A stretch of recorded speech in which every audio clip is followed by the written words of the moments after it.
You've been taught that choosing yourself is selfish, that putting your needs first makes you cold, uncaring, difficult, that if you stop giving, stop fixing, stop showing up for everyone, you will lose love, respect, belonging.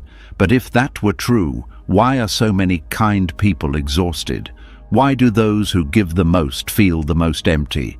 Why do you feel tired even when you're doing the right thing? Why does your heart feel heavy when your life looks fine from the outside? The truth is, choosing yourself is not abandonment, it is repair.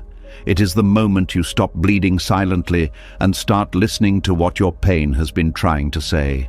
Buddhist wisdom has taught this for thousands of years. Suffering does not come from letting go. It comes from clinging to roles, clinging to approval, clinging to the idea that your worth comes from how much you endure.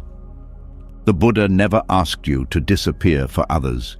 He taught you to wake up to yourself, to see clearly, to release what drains your life force, and to return to balance. As you listen, something will begin to soften. The tightness in your chest will loosen. The guilt will start to lose its grip. The constant need to explain yourself will fade. You may notice your breath slow down, your thoughts become quieter, your body remembering what safety feels like. This is not about becoming selfish. This is about becoming whole.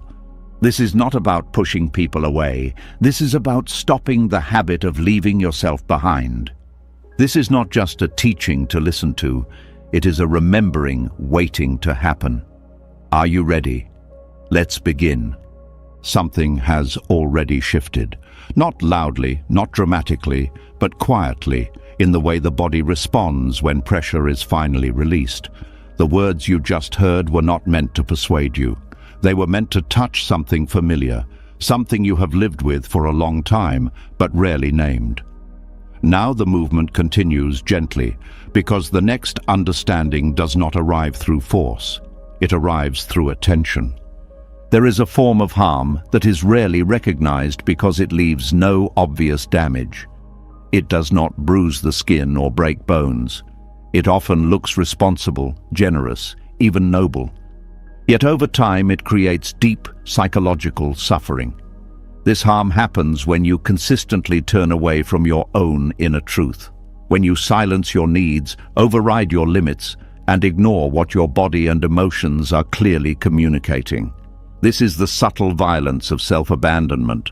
Most people are taught to believe that suffering comes from difficult events, from other people, from circumstances beyond control.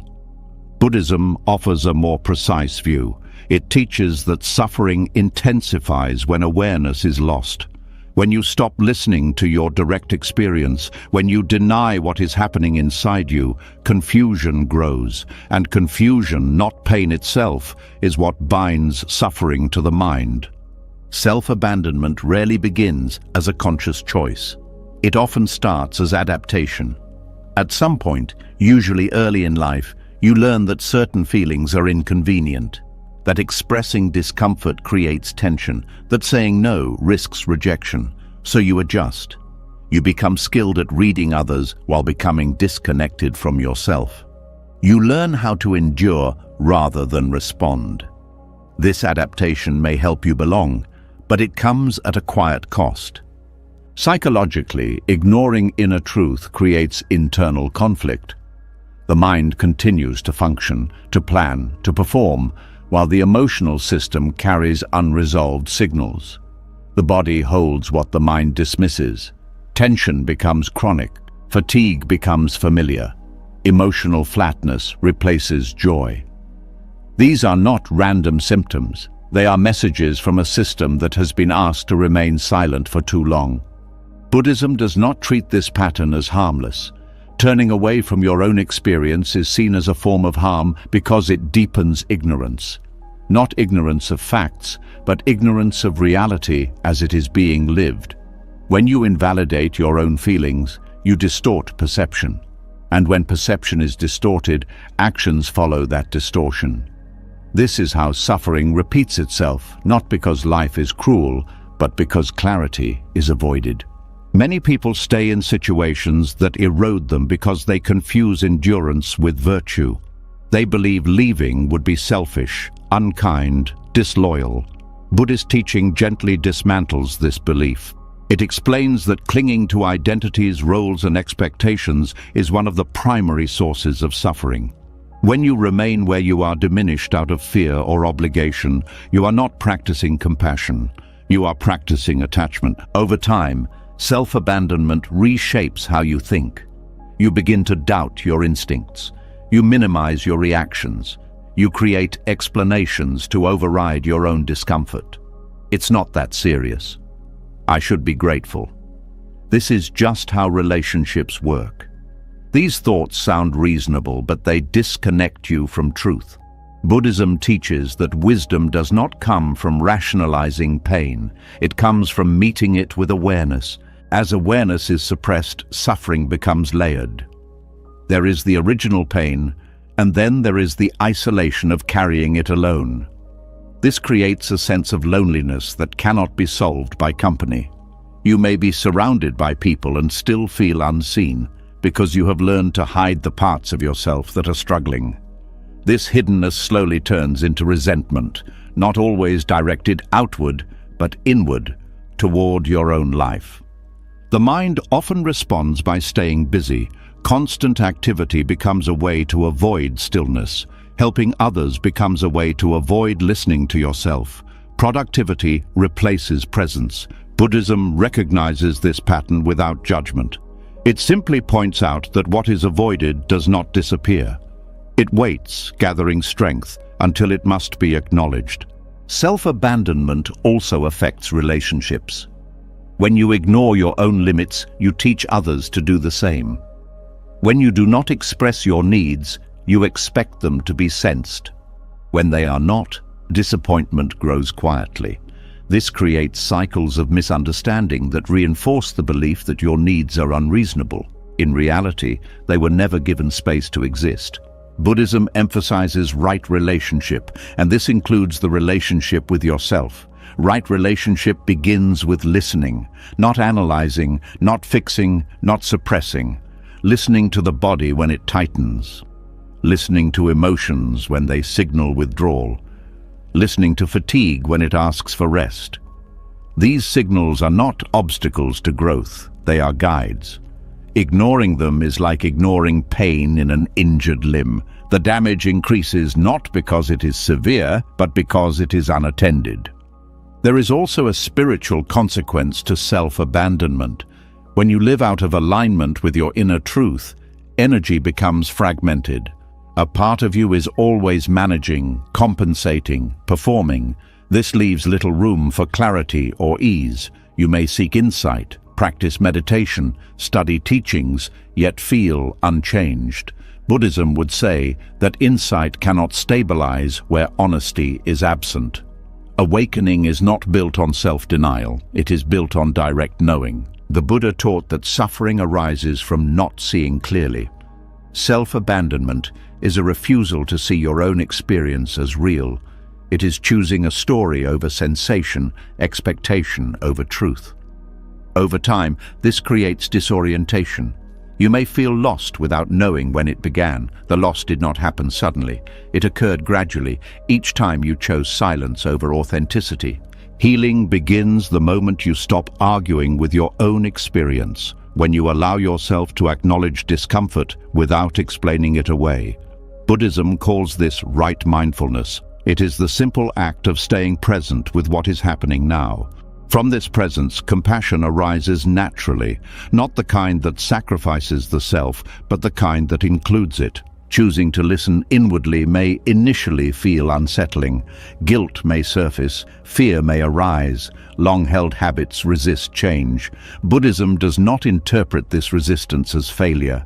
It understands it as attachment responding to threat. Discomfort is not a signal to retreat. It is a signal that awareness is returning. As self-abandonment loosens, subtle changes appear. The nervous system begins to settle, decisions feel less forced. You stop explaining yourself away. You begin to trust your inner responses again. This trust is not ego, it is alignment. And alignment reduces suffering not only within you, but in the space you share with others. A person who honors their inner truth brings clarity rather than confusion into relationships. Self-abandonment was never a personal flaw. It was a strategy shaped by context, a way to stay safe, connected, accepted. Buddhism does not condemn strategies that once served survival. It simply invites their release when they no longer serve awakening. Letting go is not loss, it is space, space for honesty, space for balance, space for a life that does not require you to disappear in order to continue. As this understanding deepens, the way you view your past may soften, not with regret, but with recognition. You endured because you believed endurance was necessary. You stayed quiet because you believed silence was kindness. Seeing this clearly is not self-blame, it is the beginning of truth. Something begins to surface once you stop turning away from yourself. Not relief yet, not certainty, but awareness. Awareness of how often your kindness has been stretched beyond what feels natural. Awareness of how care has slowly turned into obligation. Awareness of the quiet weight carried by those who give without pause. This awareness does not accuse, it simply stays. Compassion has a strong emotional pull. It creates connection, it gives meaning, it makes suffering feel useful. But when compassion is offered without limits, its nature changes. What once felt open begins to feel heavy. What once felt loving begins to feel draining. Buddhism speaks directly to this shift because it understands that not all giving is free. Some giving is shaped by fear, some by longing, some by the need to be seen and valued. In Buddhist teaching, true compassion arises from clarity. It comes from seeing suffering clearly without becoming entangled in it. When boundaries are absent, compassion loses this clarity. It becomes personal. It becomes emotional labor. It becomes a way to manage inner discomfort rather than a response to what is actually needed. Overgiving often appears generous, but beneath it, there is often a quiet craving for reassurance, appreciation, or belonging. This pattern usually forms early. When care is inconsistent, giving becomes protection. Being helpful feels safer than being honest. Being needed feels safer than being vulnerable. Over time, you learn that your value comes from what you provide. Buddhism names this attachment. Not attachment to people themselves, but attachment to the feeling of being important to others. When compassion is mixed with attachment, it is no longer light. You give, but you also wait. You notice reactions. You feel unsettled when effort goes unrecognized. You feel hurt when closeness fades. This emotional instability is not proof that you care deeply. It is proof that giving has become tied to self-worth. Buddhism teaches that whenever peace depends on outcomes, suffering follows. Craving is described in Buddhism as the root of suffering. It does not only seek pleasure, it seeks security, it seeks identity, it seeks control. Overgiving can be driven by the craving to be indispensable. When helping others becomes the primary way you feel stable, compassion turns into a subtle transaction. Even when nothing is asked for directly, something is hoped for quietly. This creates exhaustion that rest cannot fix. Emotional fatigue builds because energy is constantly flowing outward. There is little space for reflection, little room for replenishment. Buddhism explains that this imbalance leads to dukkha, a sense of unease that lingers beneath daily life. Giving without boundaries drains the heart because it asks it to function without protection. Boundaries are not walls, they are awareness in action. Buddhism sees boundaries as a form of wisdom. They define where responsibility ends. Without them, compassion becomes confused. You begin to take on emotions that are not yours. You feel responsible for outcomes you cannot control. This confusion deepens suffering rather than relieving it. When boundaries are absent, relationships shift in subtle ways. You may feel trapped by roles you once chose freely. Others may come to rely on you in ways that limit their own growth. This imbalance prevents genuine connection. Buddhism teaches that compassion should support liberation, not dependency. When one person carries too much, both remain bound. Internally, attachment-driven compassion pulls attention away from the present moment. You monitor reactions, you anticipate needs, you adjust behavior to maintain harmony. This creates anxiety. Your inner state becomes dependent on external responses. Buddhism calls this living in conditions rather than in awareness. Peace becomes fragile because it relies on factors outside your control. True compassion does not require self-erasure. It allows care without self-neglect. It makes room for refusal without guilt. Buddhism teaches that compassion grounded in wisdom knows when to step forward and when to step back. Saying no does not end love. It clarifies it. When boundaries are introduced, guilt often appears. This does not mean you are doing harm. Buddhism understands guilt as a conditioned response that arises when old patterns are disrupted. If your identity has been built around giving, limits feel like betrayal. But what is being challenged is not kindness. It is attachment to a role. Overgiving can also serve as avoidance. Focusing on others keeps attention away from unresolved inner experiences. Helping becomes a way to stay busy. Buddhism points to this gently. When compassion is used to escape self-awareness, it delays healing. The body may move, but the heart remains stuck. Another layer of attachment is control.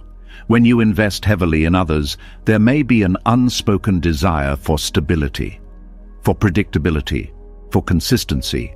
Buddhism teaches that this resistance to impermanence creates suffering. People change, needs shift, roles dissolve. Compassion without boundaries struggles to accept this truth. Boundaries restore balance. They allow compassion to remain fluid without becoming heavy. Buddhism emphasizes the middle path, not extremes, neither self-sacrifice nor self-absorption. Boundaries are where care and clarity meet. As boundaries strengthen, compassion becomes quieter, less reactive, more grounded. You stop rescuing, you stop managing emotions that are not yours. You trust others to meet their own experiences. This does not reduce love, it refines it. There may be discomfort as identity adjusts. Feeling less needed can feel like loss. Buddhism sees this as ego loosening. When attachment weakens, fear surfaces briefly. But what follows is steadiness, a form of peace that does not depend on being central. Compassion with boundaries protects energy. Presence deepens, resentment fades. Help becomes intentional rather than compulsive. Buddhism teaches that intention shapes experience. Giving from fullness spreads ease. Giving from depletion spreads strain. Something subtle tightens when this truth comes closer. Not fear exactly, but recognition. A quiet knowing that some places you stayed were never meant to be permanent. That some roles you kept playing slowly erased parts of you. This is where the next layer opens, not with blame, but with consequence. There is a belief that staying, even when it hurts, is harmless. That endurance is neutral. That remaining silent only affects the present moment. Buddhism sees it differently. It teaches that every choice leaves a trace, not as punishment, but as momentum. When you stay where you are diminished, something accumulates. Not only memory, but karmic residue. Karma is often misunderstood. It is not fate. It is not reward or punishment. It is pattern. It is the momentum created by repeated action and intention. Each time you remain in a role that requires you to shrink, you reinforce a message within the mind and body. You teach yourself what to tolerate. You teach the nervous system what is normal. Over time, this becomes a default setting. Staying in harmful roles does not just affect how you feel in the moment, it shapes how you relate in the future. Buddhism explains that karma conditions perception. When you repeatedly abandon yourself, the mind begins to expect abandonment. You may find yourself drawn to similar dynamics again and again, not because you want pain, but because the pattern feels familiar. This is how karmic residue works. It is not about blame, it is about continuity. The mind learns through repetition. When staying diminished becomes habitual, it becomes identity.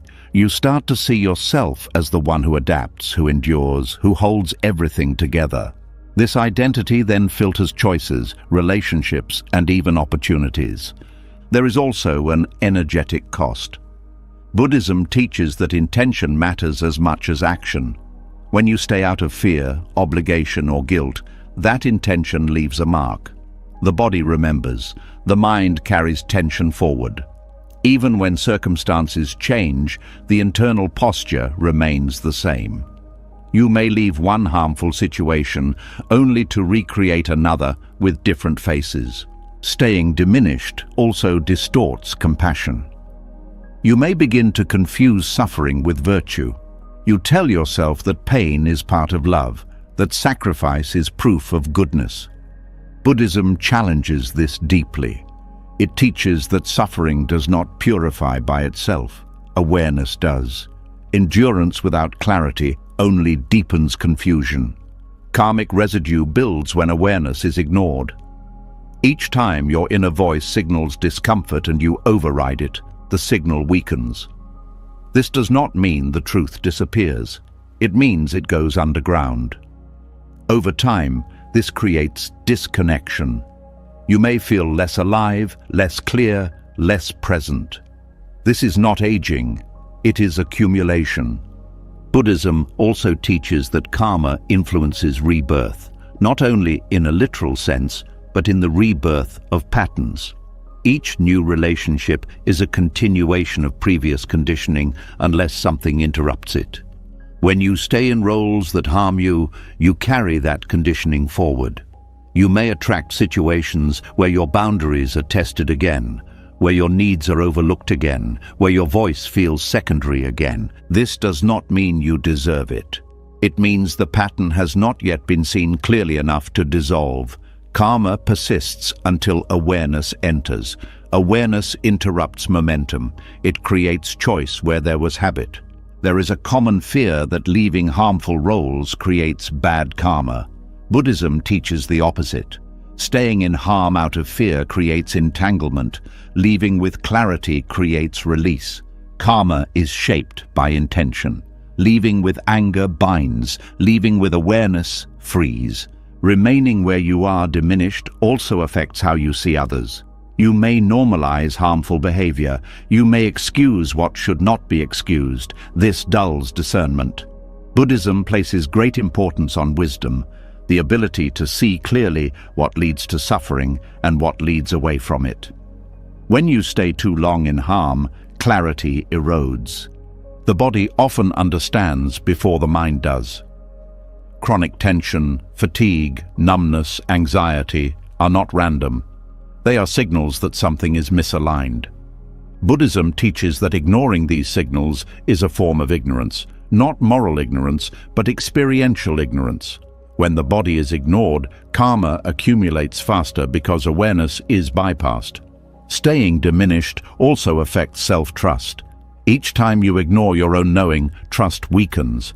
Decisions become harder, doubt increases. You may seek external validation for choices you once felt clearly. This dependency is karmic residue. It follows you until it is addressed. There is also grief hidden in staying. Grief for the life not lived. Grief for the version of yourself that could have emerged. Buddhism recognizes regret as a form of suffering that arises when inner wisdom is ignored. This grief may not be conscious, but it colors experience. It can appear as restlessness, dissatisfaction, or a vague sense of loss. Karma is not fixed. Buddhism emphasizes this again and again. The moment awareness returns, momentum changes. Seeing the cost of staying clearly is already transformation. You cannot unknow what you now see. This seeing weakens the pattern. Leaving harmful roles does not require drama, it requires honesty.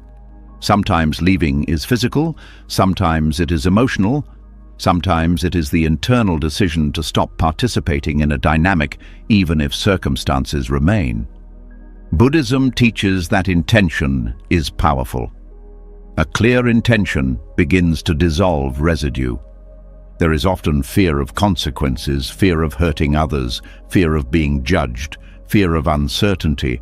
Buddhism acknowledges fear as natural. It does not treat fear as a stop sign, it treats it as information. Fear often arises when attachment is challenged. This does not mean the choice is wrong. It means something old is loosening. Staying diminished out of loyalty also creates karma. Loyalty without wisdom binds. Buddhism values compassion, but it also values discernment. Compassion that requires self-erasure is not liberating. It perpetuates suffering across time. When you remain in harm, you also teach others how to treat you. This is not blame. It is pattern formation. Repeated tolerance becomes expectation.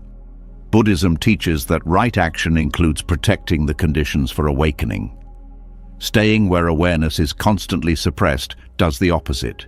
There is a subtle sense of relief that comes when this is understood. Not relief that erases pain, but relief that names it. You were not weak for staying. You were conditioned, and conditioning can be changed. Karmic residue also shows up in the stories you tell yourself. Stories of limitation, stories of unworthiness, stories of inevitability. Buddhism teaches that these stories are not self, they are mental formations shaped by experience. Seeing them as conditioned loosens their hold. Breaking karmic patterns requires patience.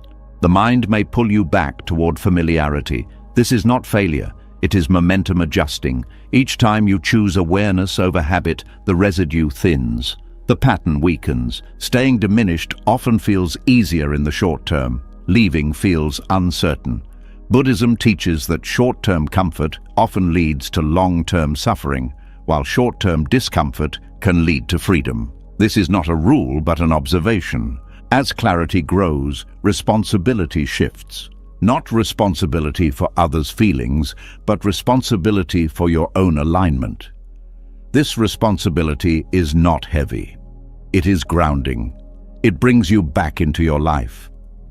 The recognition of karmic residue does not demand immediate action. It asks for honesty.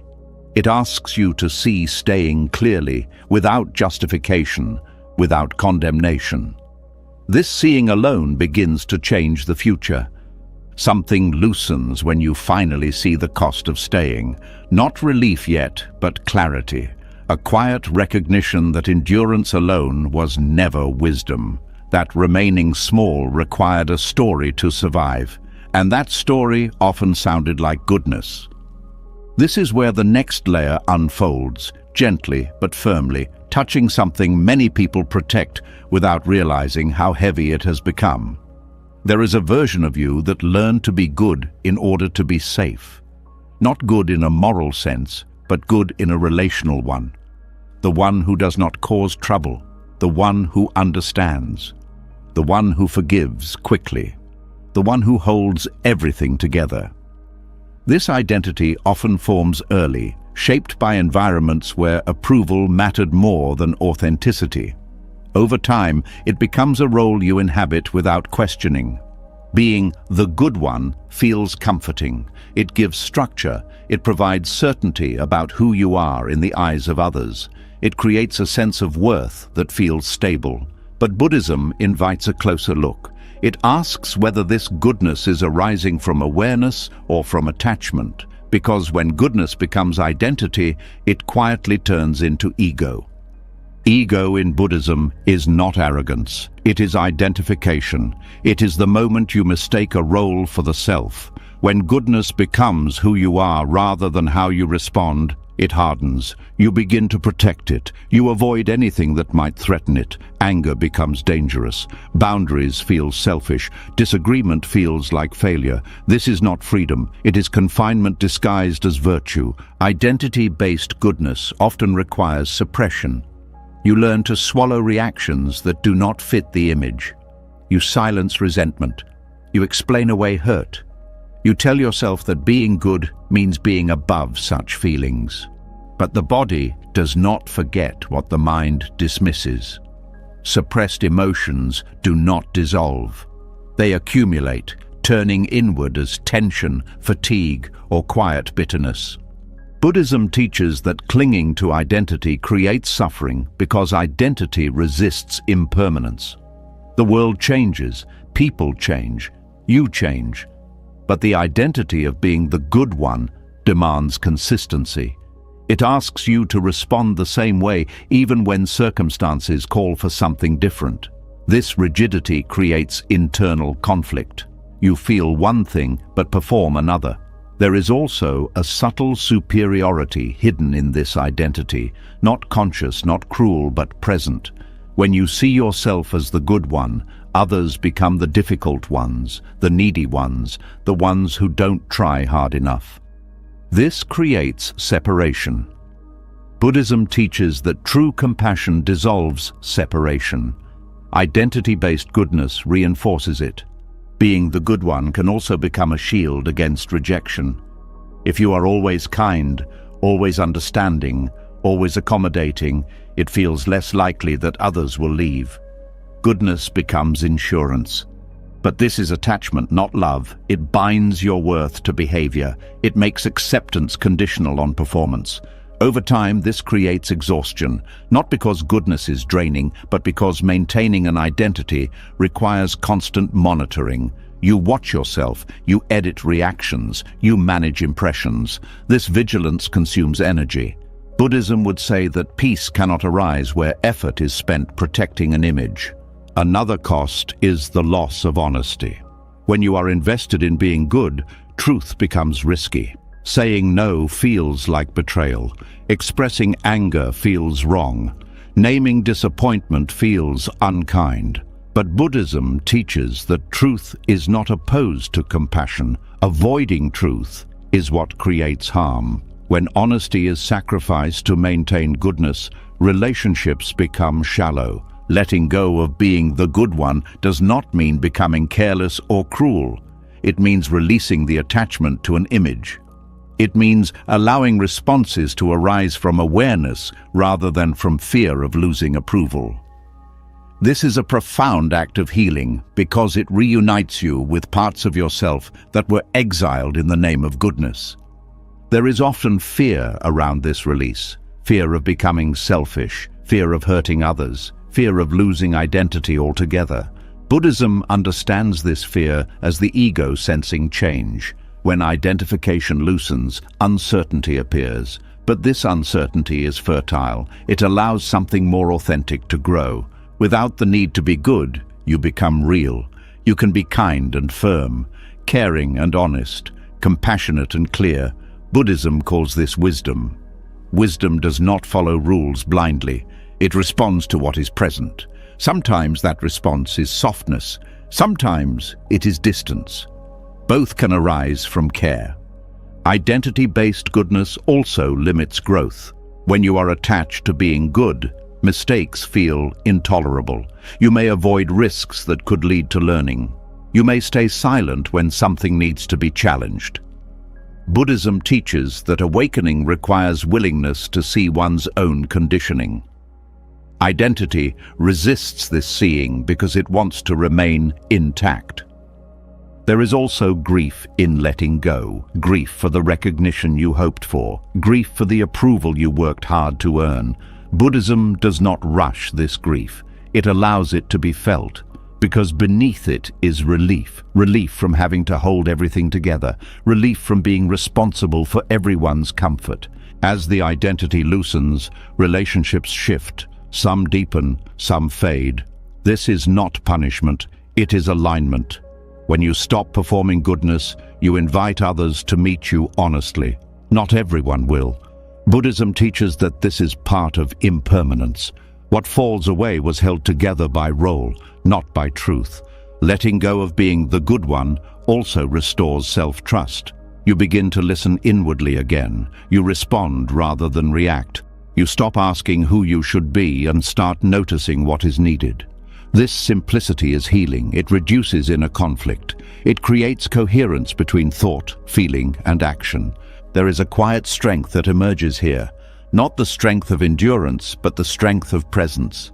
You no longer need to justify yourself.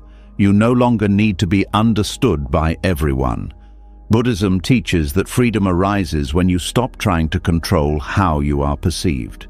This does not mean abandoning ethics. Buddhism is clear about right action, but right action arises from clarity, not from identity. When goodness is no longer something you are, it becomes something you do naturally, without effort, without self-reference. Something settles after releasing the need to be good. Not energy yet, not relief, but honesty. An honesty that notices how tired you really are, how long you've been carrying more than your share, how often your body spoke and your mind answered with discipline instead of care. This is where the next understanding opens, not as a diagnosis, but as a message you were never taught how to hear. There is a kind of exhaustion that sleep does not touch. Rest helps the body, but something deeper remains depleted. This exhaustion shows up as heaviness in the chest, fog in the mind, irritation without cause, a sense of being emotionally offline. Many people label this as weakness, laziness, or failure. Buddhism sees it differently. It sees emotional exhaustion as communication, a signal from the body-mind that something is misaligned. Burnout is often treated as a personal flaw, as if you simply didn't manage better, didn't try hard enough, didn't stay positive. But Buddhism does not shame exhaustion. It asks what has been ignored. Because burnout does not arise from effort alone, it arises from effort that is disconnected from truth. When you live out of alignment with your inner reality for too long, the system compensates. You override fatigue. You push past discomfort. You silence emotional signals. At first, this seems possible. You function, you perform, but the cost accumulates. The nervous system remains activated. The body stays in a state of readiness. Over time, it cannot sustain this state. Exhaustion appears not as collapse, but as protection. Buddhism teaches that the body and mind are not separate. What the mind avoids, the body expresses. When emotions are not allowed space, they find other channels. Tension becomes chronic. Motivation fades. Joy feels distant. These are not signs that something is wrong with you. They are signs that something important has been ignored for too long. Emotional exhaustion often follows prolonged self-betrayal, staying in roles that require suppression, giving beyond capacity, maintaining identities that no longer fit. The body does not measure morality, it measures truth. When your actions repeatedly contradict your inner signals, the system eventually slows you down. This slowing is not punishment, it is recalibration. In Buddhism, suffering is a teacher, not because pain is good, but because it points to imbalance. Burnout is a form of suffering that asks for attention, not to be fixed quickly, but to be understood. It asks you to look at how you are living, not just what you are doing. Many people respond to burnout by trying harder, more discipline, more productivity, more self-improvement. Buddhism would say this deepens the problem. You cannot resolve misalignment with more force. Alignment requires listening. It requires stillness. It requires the courage to stop long enough to feel what you have been avoiding. Emotional exhaustion also challenges the belief that worth comes from output. When energy drops, identity shakes. You may feel useless, unmotivated, disconnected from purpose. Buddhism teaches that this identity is conditional. It was built on doing, not being. Burnout strips this illusion away, leaving you face to face with a deeper question. Who are you when you are no longer producing? This question is uncomfortable. It exposes how much of life was driven by obligation rather than intention. How often rest was earned rather than respected. Buddhism invites a different view. Rest is not a reward, it is a requirement for clarity. Burnout also affects perception. The world may feel dull, relationships feel demanding, small tasks feel overwhelming. This is not because life suddenly became harder, it is because the system no longer has surplus energy to compensate. Buddhism teaches that when energy is low, mindfulness becomes even more important. Not mindfulness as effort, but as gentle awareness. Emotional exhaustion is also linked to unresolved grief. Grief for unmet needs, grief for suppressed desires, grief for years spent performing instead of living. This grief may not have words. It may show up as emptiness or sadness without a clear story. Buddhism allows this grief to exist without rushing it away. It sees grief as a natural response to truth returning. There is also anger beneath burnout. Not explosive anger, but quiet resentment. Resentment at being overlooked, at being taken for granted, at taking care of everyone else while neglecting yourself. Buddhism does not judge this anger. It sees it as information. Anger points to violated boundaries. When boundaries are ignored long enough, anger turns inward as exhaustion. Burnout is also a signal that the nervous system needs safety. Constant vigilance, people-pleasing, emotional monitoring keep the system in a state of alert. Over time, this leads to collapse. Buddhism teaches that safety is essential for awareness. Without safety, the mind contracts. Healing begins when the system is allowed to rest without guilt. Many people fear that listening to exhaustion means giving up, that slowing down means falling behind. Buddhism reframes this. It teaches that slowing down is how wisdom catches up. When you stop forcing, clarity has space to emerge. Emotional exhaustion also reveals misdirected compassion. When care flows outward without replenishment, the source dries up. Buddhism emphasizes balance. Compassion includes the self. When the self is excluded, compassion becomes distortion. Burnout is the correction. There is often shame around exhaustion. Shame for needing rest. Shame for not coping better. Buddhism sees shame as another layer of suffering. It obscures understanding. Exhaustion is not a moral failure. It is a biological and psychological response to prolonged misalignment. Listening to burnout requires patience. The mind wants quick solutions. The body asks for presence. Buddhism teaches that healing is not linear. Some days energy returns. Some days it does not. The practice is not to judge these fluctuations, but to stay attentive. As alignment slowly returns, subtle changes appear. Sleep deepens, breath softens, thoughts slow. These are not achievements. They are signs that the system is no longer under constant strain. Buddhism values these signs because they indicate reduced suffering. Burnout also invites a re-evaluation of priorities. What is essential? What is optional? What has been carried unnecessarily? Buddhism teaches renunciation, not as deprivation, but as release. Letting go of what drains energy is an act of wisdom. This release may involve disappointing others, changing routines, redefining roles. Buddhism acknowledges the discomfort this brings, but it also teaches that discomfort caused by alignment is different from discomfort caused by suppression. One leads to clarity, the other leads to collapse. Emotional exhaustion can become a turning point, not because it is dramatic, but because it forces honesty. You cannot pretend forever when the body refuses to cooperate. Buddhism sees this refusal as intelligence, not rebellion. When you stop fighting exhaustion, something shifts. You stop asking what is wrong with you and start asking what is true. This question opens space. In that space, alignment begins. As the body begins to soften and the mind stops fighting its own fatigue, a new question quietly forms, not about effort, not about duty, but about freedom. A question that challenges what you were taught about selflessness and asks whether choosing yourself might not be an escape from the path, but a return to it. There is a deep misunderstanding around choosing yourself. Many people hear it as indulgence, as selfishness, as turning away from others. Buddhism offers a different lens. It teaches that much of what looks like selflessness is actually attachment. Attachment to approval, attachment to identity, attachment to being needed. Choosing yourself, when understood clearly, is not about taking more. It is about clinging less.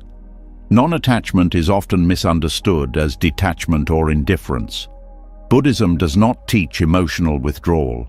It teaches freedom from grasping at people, grasping at roles, grasping at outcomes. When you do not choose yourself, you often do so because you are attached to something external that feels necessary for safety or worth. Choosing yourself begins the moment you loosen that grip.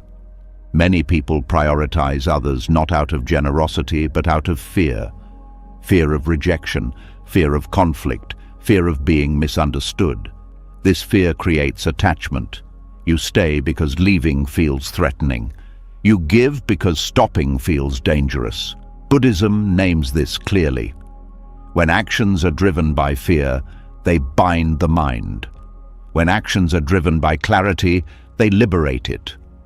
Choosing yourself means noticing when an action is motivated by clinging rather than care. It means pausing long enough to feel the difference. Care feels open, clinging feels tight. Care does not demand a result. Clinging watches constantly. Buddhism teaches that freedom begins with this awareness. You cannot release what you do not see. Self-prioritization is often confused with ego. But ego is not caring for yourself. Ego is identification with an image. When you choose yourself to protect an identity, that is attachment. When you choose yourself to remain aligned with truth, that is non-attachment. The difference lies in intention, not behavior.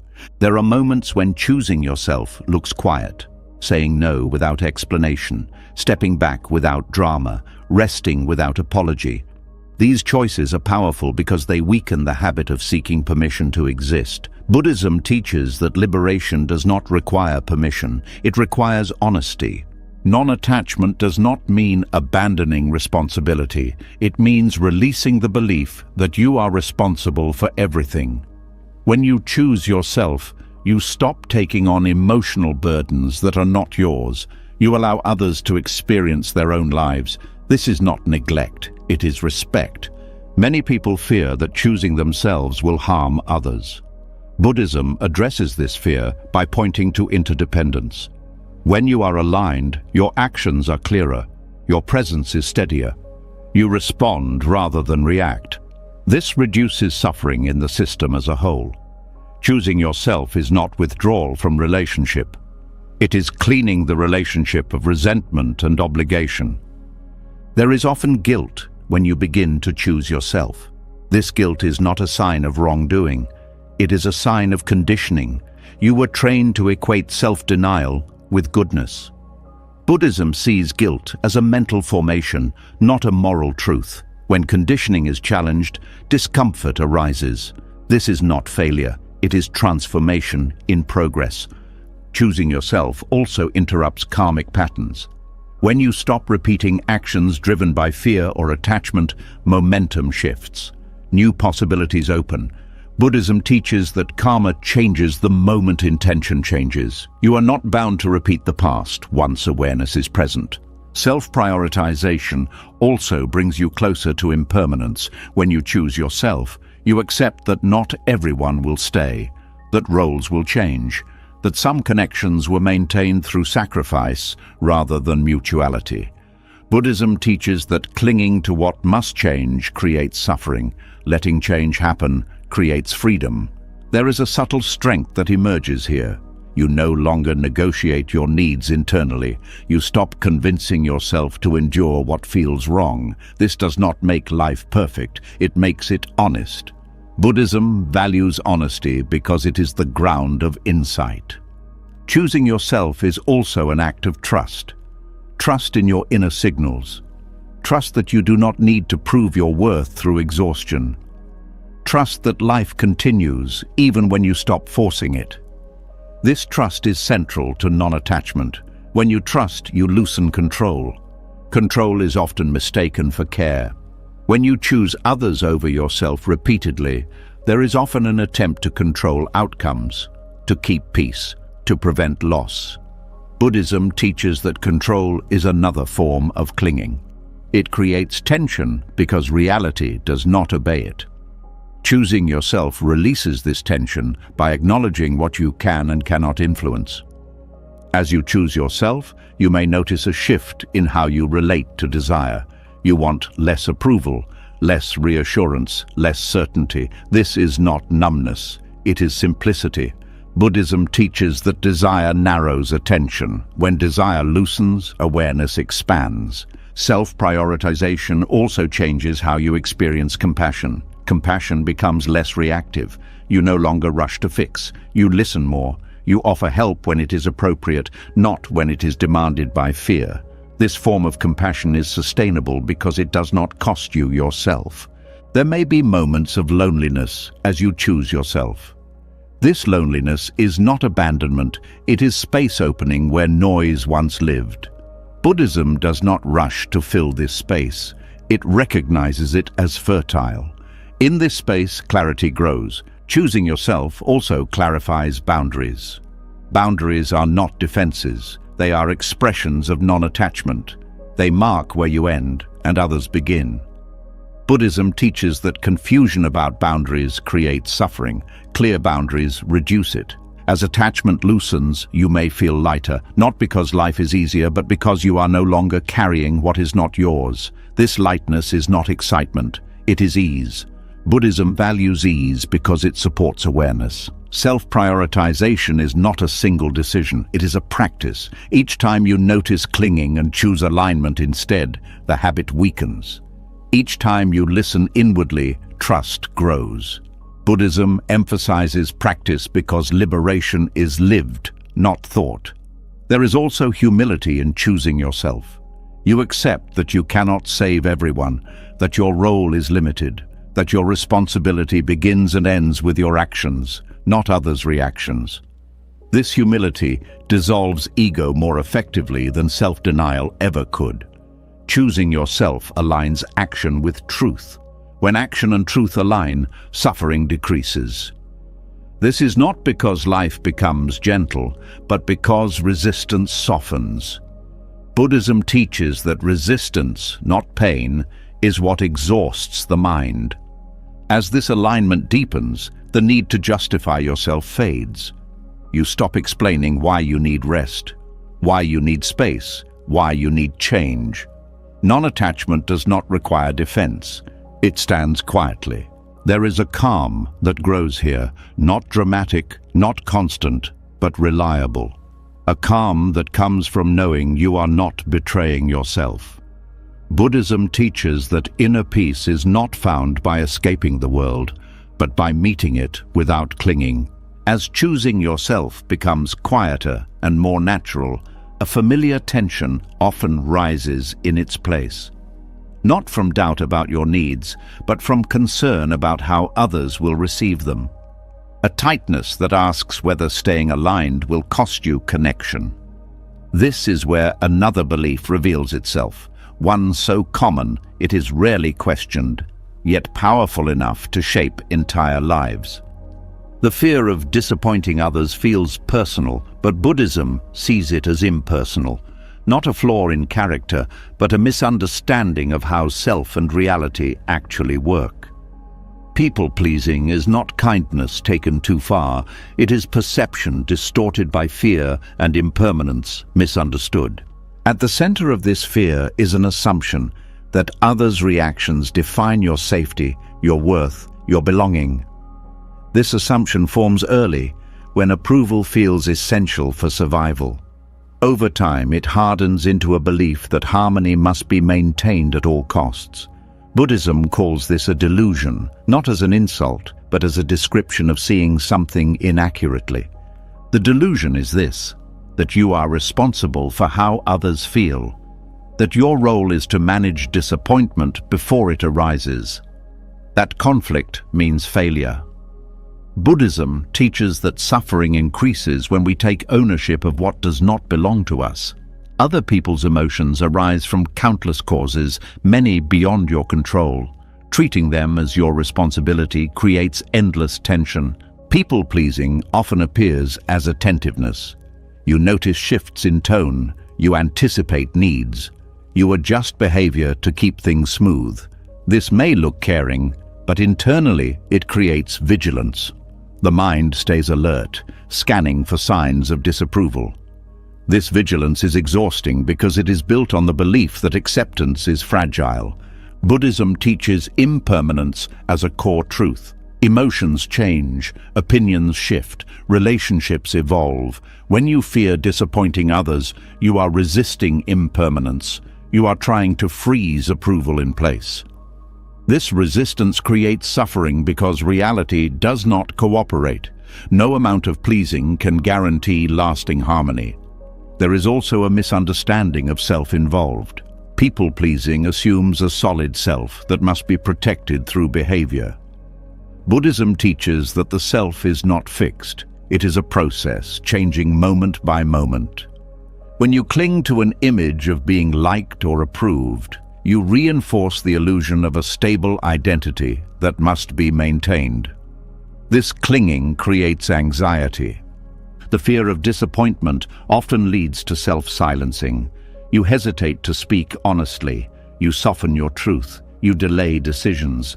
Buddhism sees this as a loss of right speech, not because you are lying, but because you are withholding what is true out of fear. Over time, this erodes integrity. You begin to feel divided between what you show and what you feel. People-pleasing also confuses compassion with control. When you try to prevent disappointment, you are attempting to manage others' inner experiences. Buddhism teaches that this is impossible. Each person meets reality through their own conditioning. Trying to control reactions only increases attachment and frustration. There is often a belief that disappointing others causes harm. Buddhism challenges this by distinguishing pain from suffering. Disappointment is a form of pain. It arises naturally when expectations meet reality. Suffering arises when pain is resisted, judged, or personalized. Allowing disappointment to exist does not create suffering. Avoiding it at all costs does. The fear of disappointing others also rests on a distorted sense of permanence. You may believe that one moment of disappointment will define the relationship. Buddhism teaches that relationships are fluid. They are not destroyed by single moments of honesty. They are weakened by long-term inauthenticity. People-pleasing often creates resentment that has no outlet. You give consent outwardly while resisting inwardly. This resistance builds quietly. Buddhism teaches that unacknowledged resentment poisons the mind. It turns compassion into obligation. It turns connection into burden. Another layer of this fear is the belief that your needs are disruptive, that expressing limits creates instability. Buddhism teaches that instability is already present because change is constant. Pretending otherwise does not create peace. It creates delay. There is also fear of abandonment beneath people-pleasing, the belief that if you disappoint, you will be left. Buddhism addresses this by pointing to non-self. No one can guarantee permanence in relationship. Clinging to approval does not prevent loss, it only prevents freedom. When you begin to release people-pleasing, guilt often appears. This guilt is conditioned. It arises when old survival strategies are challenged. Buddhism does not interpret guilt as truth. It sees it as a mental habit that loses power when observed. Letting others be disappointed is an act of respect. It allows them to experience their emotions without interference.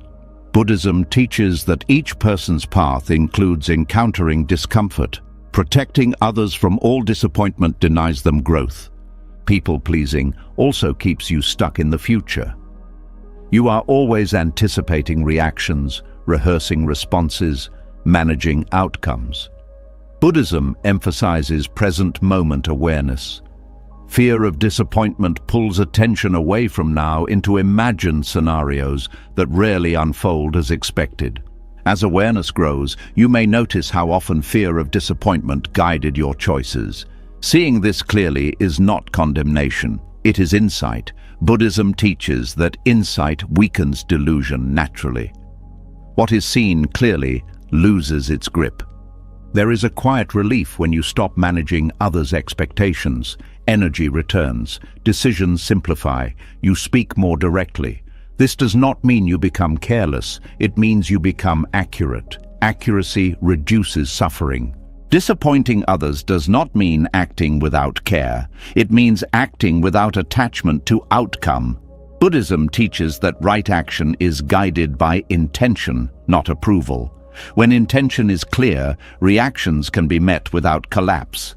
As you allow disappointment to exist, you may notice that many relationships remain intact. Some even improve, others shift.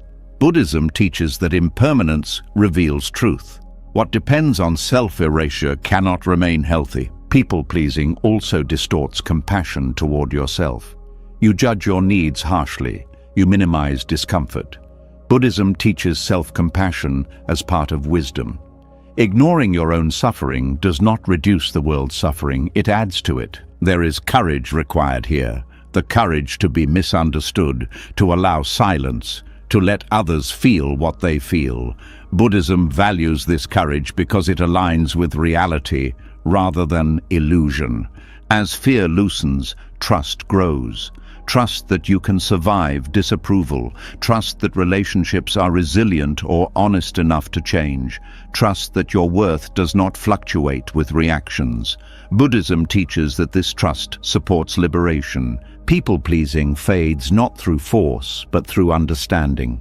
When you see that fear is built on misperception, it softens. When you see impermanence clearly, clinging relaxes. As the fear of disappointing others loosens its grip, another assumption quietly comes into view.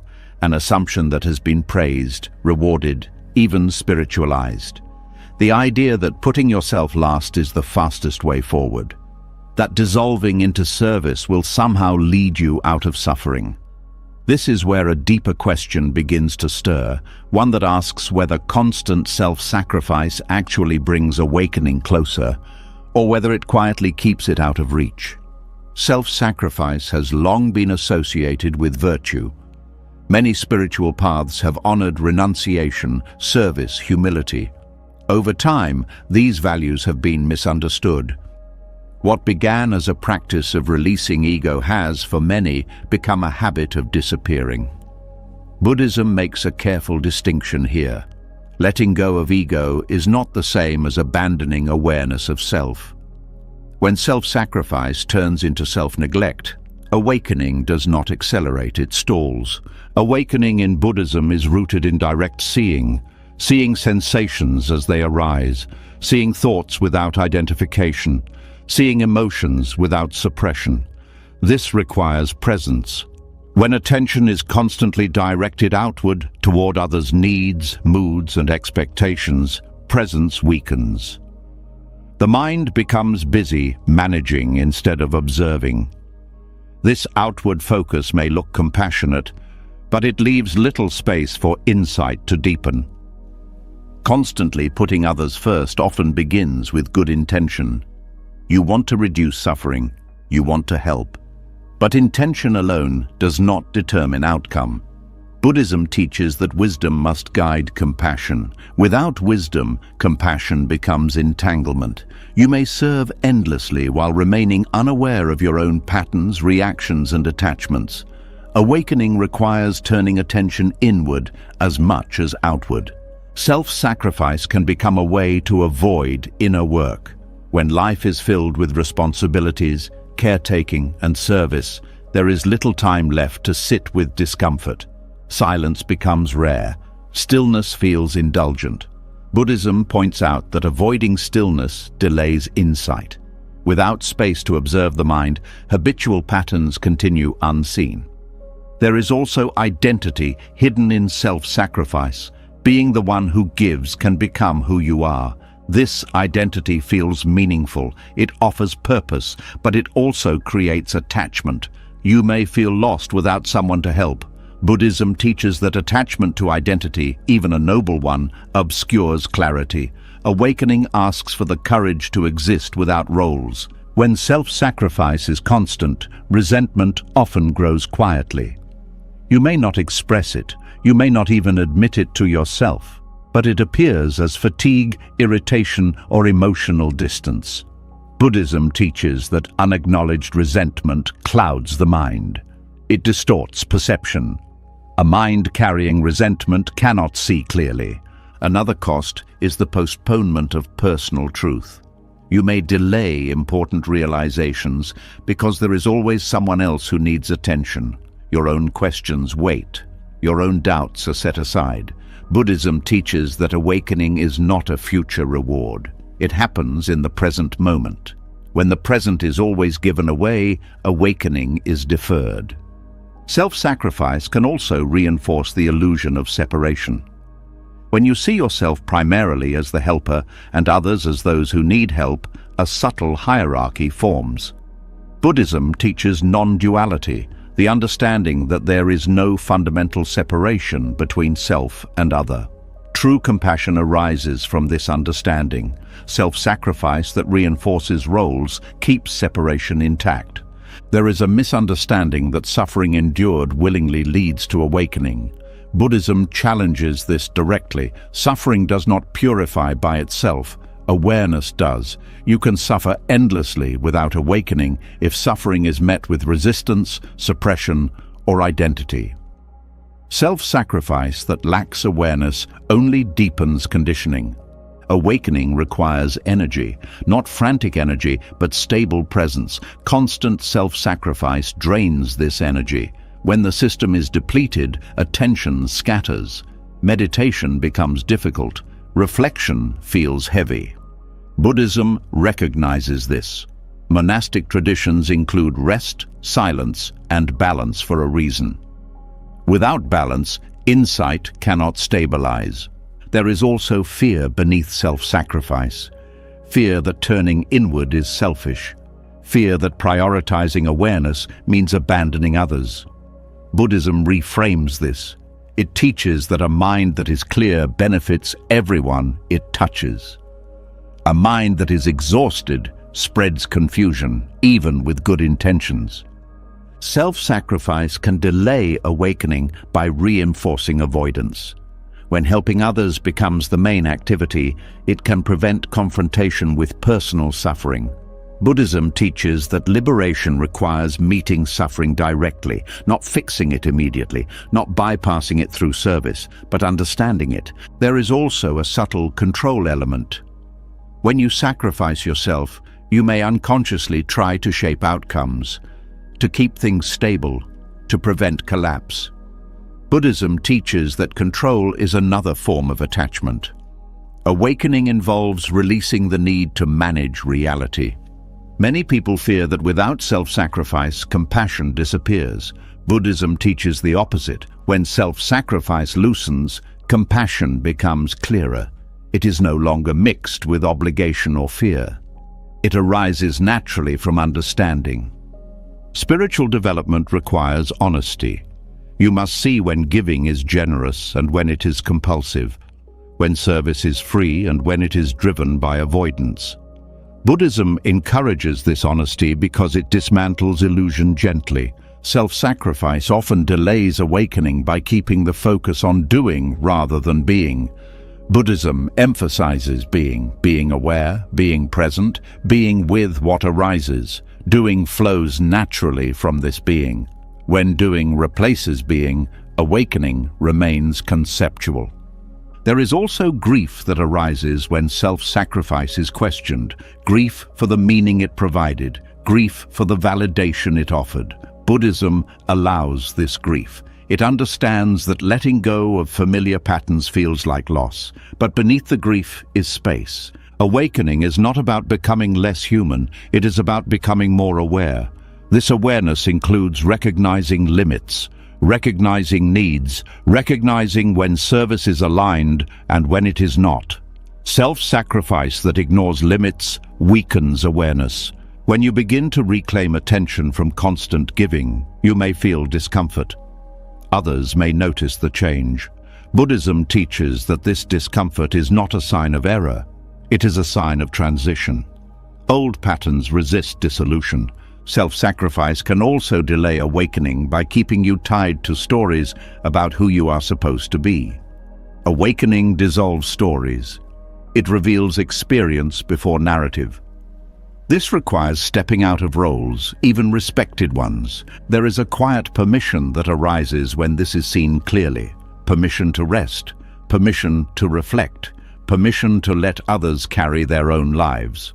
Buddhism teaches that letting others be is an act of respect, not neglect. As attention returns inward, insight deepens. You begin to see thoughts as thoughts, emotions as emotions. You respond instead of react. This is awakening in motion. It does not require withdrawal from the world. It requires clarity within it. Self-sacrifice does not disappear entirely. It becomes conscious, chosen, balanced. Buddhism values this balance. The middle path avoids extremes, neither self-erasure nor self-absorption. When self-sacrifice no longer delays awareness, service becomes expression rather than escape. You help because it is appropriate, not because it defines you. Awakening unfolds naturally in this space. As attention turns inward again and the noise of constant doing begins to quiet, something tender often rises to the surface. Not panic, not drama, but a soft ache that has been waiting patiently. It is the feeling that time has passed while parts of you stayed still. This is where another truth asks to be seen, one that speaks not of failure, but of something far more human. There is a kind of grief that does not announce itself. It does not arrive with tears or obvious loss. It lives quietly in the background, showing up as restlessness, nostalgia, or a vague sense that something important was missed. Buddhism recognizes this grief clearly. It is the grief of an unlived life, the sorrow that arises when inner wisdom is repeatedly ignored. Regret is often misunderstood. It is treated as weakness, as dwelling on the past, as something to push away. Buddhism sees it differently. Regret is not about mistakes. It is about misalignment. It arises when the inner voice that knew what mattered was silenced for too long. It is not punishment. It is memory. Inner wisdom is subtle. It does not shout. It whispers through discomfort, curiosity, longing, and resistance. When you ignore it once or twice, it fades slightly. When you ignore it for years, it turns into grief. This grief is not loud because it was never allowed to be expressed. It learned to stay quiet. Many people live outwardly full lives while inwardly feeling unfinished. They met expectations. They fulfilled roles. They did what was required. Yet something essential remained untouched. Buddhism teaches that this feeling is not ingratitude. It is truth trying to surface. The silent grief of an unlived life often appears later when momentum slows, when distractions fall away, when achievements no longer distract from the question of meaning. It is then that regret emerges, not as a list of wrong choices, but as a feeling of distance from oneself. Buddhism explains that suffering increases when wisdom is ignored. Wisdom here does not mean intelligence. It means knowing what aligns with your nature. When you repeatedly choose safety over truth, approval over authenticity, familiarity over growth, wisdom is sidelined. Regret is the signal that this sidelining has gone on too long. This grief is often complicated by shame. You may tell yourself you have no right to feel it, that others had fewer options, that you should be grateful. Buddhism does not deny gratitude. It simply says gratitude and grief can coexist. Feeling regret does not cancel appreciation, it completes honesty. The unlived life is not about dramatic dreams abandoned. It is often about small truths ignored. Conversations never had, boundaries never set, paths never explored. Each small avoidance accumulates. Over time, the accumulation becomes heavy. Regret also arises from self-betrayal. Each time you knew something was wrong, but stayed silent. each time you felt called towards something but dismissed it as impractical. Buddhism teaches that the body and mind remember these moments. Even when the mind forgets, the body holds the record. This grief is silent because it was learned early that expressing it would disrupt stability. You learned to keep going, to be strong, to adapt.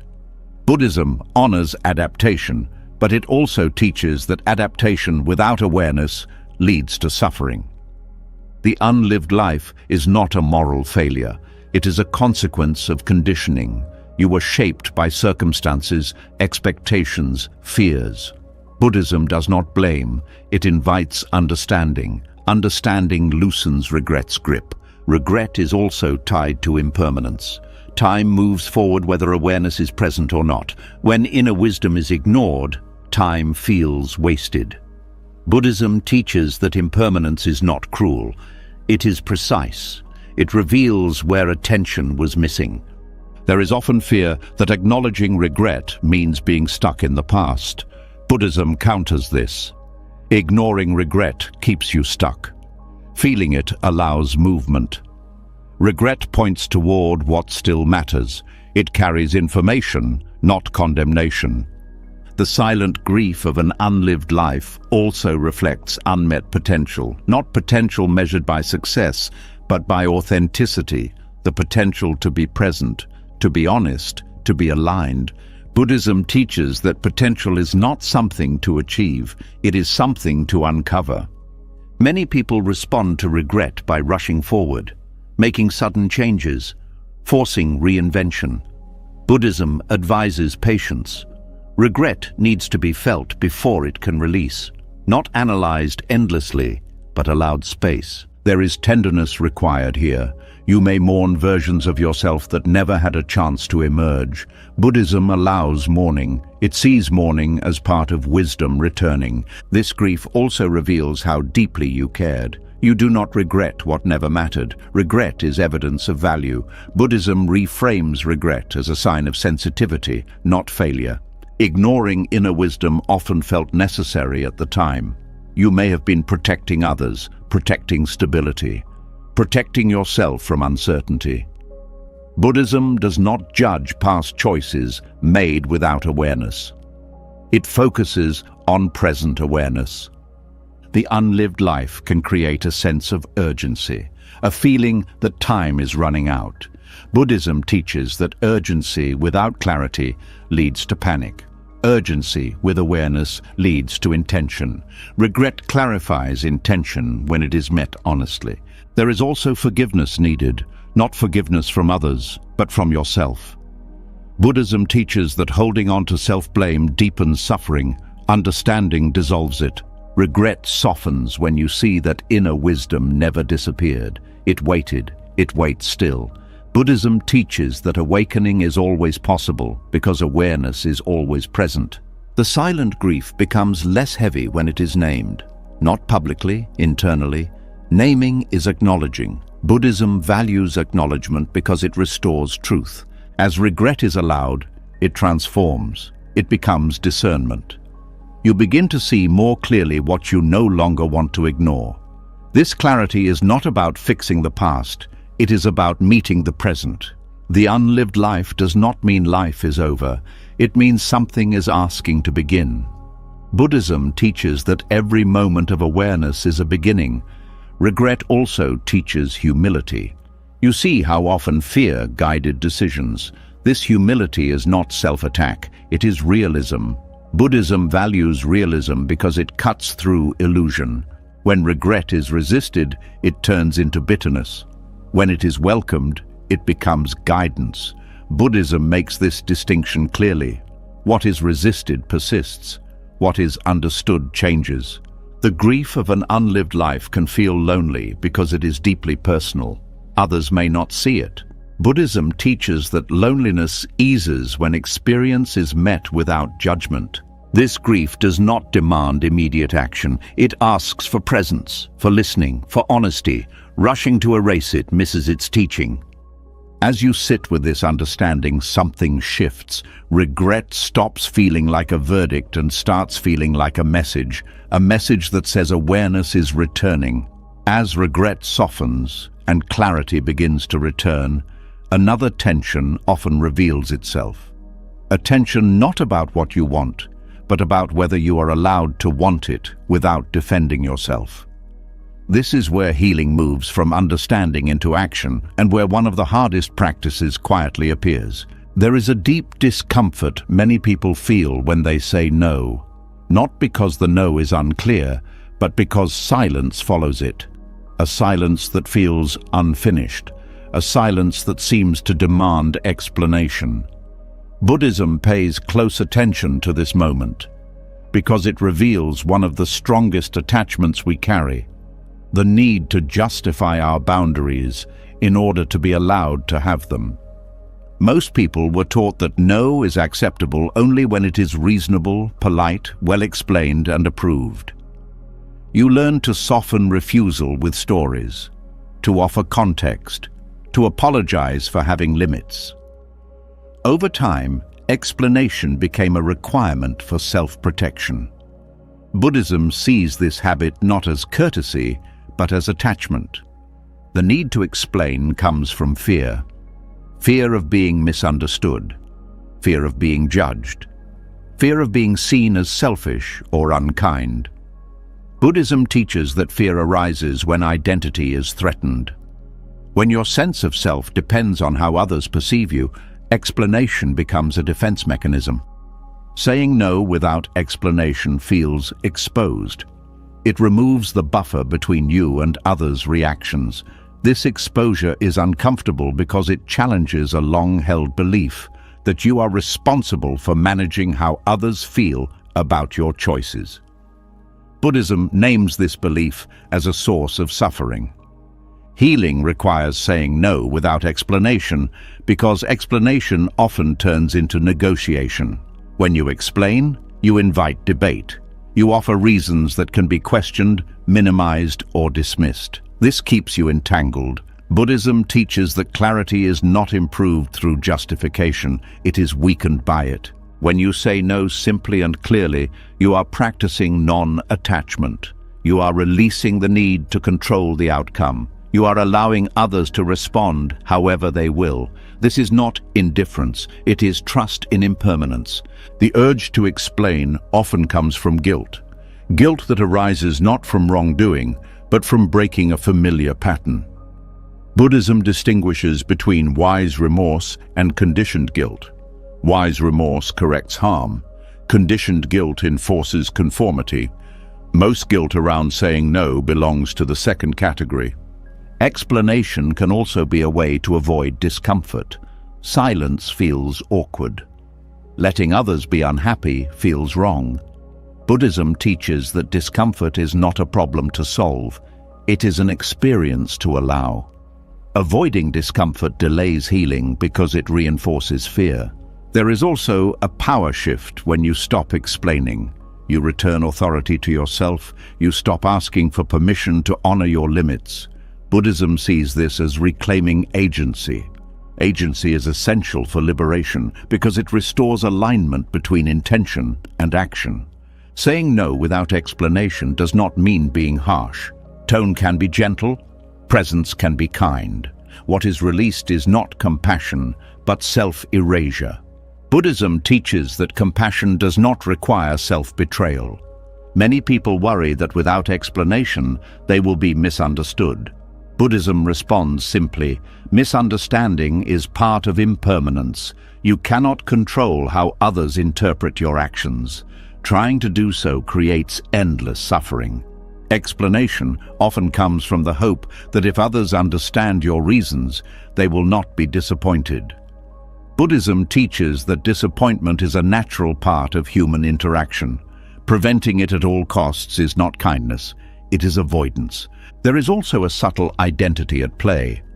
Being reasonable, being accommodating, being the one who explains. Letting go of explanation threatens this identity.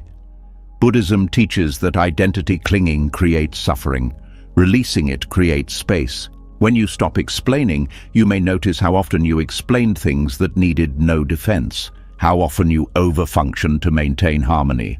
Seeing this clearly can be unsettling. Buddhism encourages staying with this discomfort rather than fixing it quickly. Saying no without explanation strengthens self-trust. You begin to rely less on external validation and more on inner clarity. This trust is not stubbornness, it is alignment. There is also a nervous system shift that occurs. When you stop justifying, the body learns that boundaries are safe. Over time, anxiety decreases. Decisions feel simpler. Buddhism understands this somatic change as part of awakening, not separate from it. Explanation often keeps you in the past or future.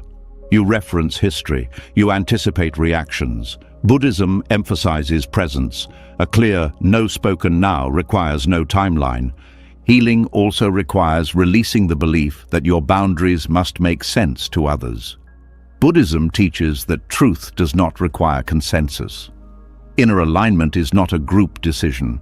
There may be moments when explanation is appropriate. Buddhism does not forbid communication. It simply asks that explanation not come from fear. The practice is discernment, knowing when words are offered freely and when they are offered defensively. When you say no without explanation, you may notice who respects it and who does not. This clarity is valuable. Buddhism teaches that clarity reveals truth without force. There is often grief here. Grief for relationships that relied on your over-explaining. Grief for roles that required justification. Buddhism allows this grief. It understands that healing involves loss of what was familiar. Saying no without explanation is also a practice of humility. You accept that you may be seen inaccurately. Buddhism teaches that being misunderstood is not failure. It is part of releasing ego. This practice reduces internal conflict. You stop rehearsing conversations. You stop managing impressions. Mental energy returns. Buddhism values this simplicity because it supports awareness. Over time, saying no becomes less charged. It loses drama. It becomes information rather than defense. Buddhism teaches that repetition rewires habit. Each clear boundary weakens attachment. Healing does not require you to convince anyone. It requires you to be honest. Saying no without explanation is honesty in action. As the habit of explaining loosens, another belief quietly loses its grip. A belief so familiar it once felt like care itself. The belief that harmony depends on you, that emotional balance is something you must manage, that if someone is upset, it must somehow be your fault. This is where a deeper illusion begins to show itself, one that has shaped countless choices without ever being questioned. Many people move through life carrying an invisible responsibility, not for actions, but for emotions. You feel it when someone is disappointed, and you rush to fix it. When someone is angry and you feel guilty before understanding why. When someone is sad and you assume it is your job to make it better. Buddhism looks closely at this pattern and names it clearly. It is not compassion, it is confusion. The illusion of responsibility for others' emotions begins with a misunderstanding of causality. Emotions do not arise from a single source. They are the result of conditioning, memory, expectation, biology, and countless unseen factors. Buddhism teaches dependent origination, the understanding that nothing arises independently. When you believe you caused someone's emotional state simply by being yourself, you ignore this complexity and place impossible weight on your shoulders. This illusion often forms early. In environments where emotional safety was uncertain, you learned to read moods carefully. You learned that adjusting yourself could prevent conflict. Over time, this became a survival strategy. You stayed alert. You stayed accommodating. You learned to regulate others in order to feel safe. Buddhism does not judge this adaptation. It simply points out that what once protected you may now be imprisoning you. Taking ownership of others' emotions creates suffering because it erases boundaries between inner worlds. You begin to feel what others feel as if it belongs to you. Their disappointment becomes your shame. Their anger becomes your anxiety. Their sadness becomes your burden. Buddhism teaches that compassion requires closeness without fusion. When fusion occurs, clarity is lost. This illusion also creates powerlessness. If you believe you are responsible for how others feel, you will constantly try to control situations. You will choose words carefully. You will anticipate reactions. You will avoid honesty to prevent discomfort. Buddhism teaches that control is a response to fear, not a path to peace. Reality does not obey control, it resists it. There is also a subtle arrogance hidden in this illusion, not arrogance in intention, but in assumption. When you believe you cause others' emotions, you place yourself at the center of their inner lives. Buddhism gently dissolves this view. Each person experiences the world through their own conditioning. You influence, but you do not control. Confusing influence with responsibility creates suffering on both sides. When you take responsibility for others' emotions, you deny them their own agency. You step into their inner world and try to manage it. This may feel helpful, but it can prevent growth. Buddhism teaches that each person must encounter their own emotions to develop wisdom. Shielding them from discomfort delays this process. This illusion also distorts compassion. Compassion becomes urgent, reactive, anxious. You rush to soothe not because it is appropriate, but because you cannot tolerate the discomfort of someone else's distress. Buddhism teaches that true compassion can sit with discomfort without needing to erase it. Carrying responsibility for others' emotions also leads to chronic anxiety. You are always scanning for emotional shifts. You worry about tone, timing, response. This vigilance keeps the nervous system activated. Buddhism recognizes this state as suffering, not because something is wrong, but because awareness has been replaced by fear. The illusion is reinforced by social messages. Be nice, keep the peace, don't upset anyone. Buddhism does not dismiss harmony, but it questions the cost. Harmony built on self-erasure is fragile. It requires constant maintenance. It collapses under truth. Taking ownership of others' emotions also blurs ethical clarity. You may tolerate harm to prevent distress. You may avoid setting boundaries to avoid disappointment. Buddhism teaches that avoiding short-term discomfort often creates long-term suffering. Allowing emotions to arise is not harm, avoiding truth is. There is also exhaustion that comes from this illusion. Emotional labor becomes constant. You feel responsible even when you are not involved. You carry guilt that has no clear origin. Buddhism teaches that this exhaustion is a signal that boundaries are needed, not that you must try harder. The belief that you are responsible for others' emotions also keeps you stuck in the past and future. You replay conversations. You anticipate reactions. Buddhism emphasizes present moment awareness. Emotional responsibility pulls attention away from now into imagined outcomes. This illusion often masquerades as empathy. You tell yourself you are just sensitive, just caring. Buddhism distinguishes empathy from enmeshment. Empathy understands without absorbing. Enmeshment absorbs without understanding. The latter drains awareness. Letting go of this illusion can feel frightening. You may worry that without emotional responsibility, you will become cold. Buddhism teaches the opposite. When you stop carrying what is not yours, you become more present, more grounded, more capable of genuine care. Releasing responsibility for others' emotions does not mean ignoring impact. You still act ethically. You still consider consequences. Buddhism teaches right action, but right action does not include managing inner states that are beyond your control. There is a difference between accountability and responsibility. Accountability relates to your actions. Responsibility for emotions assumes control over experience.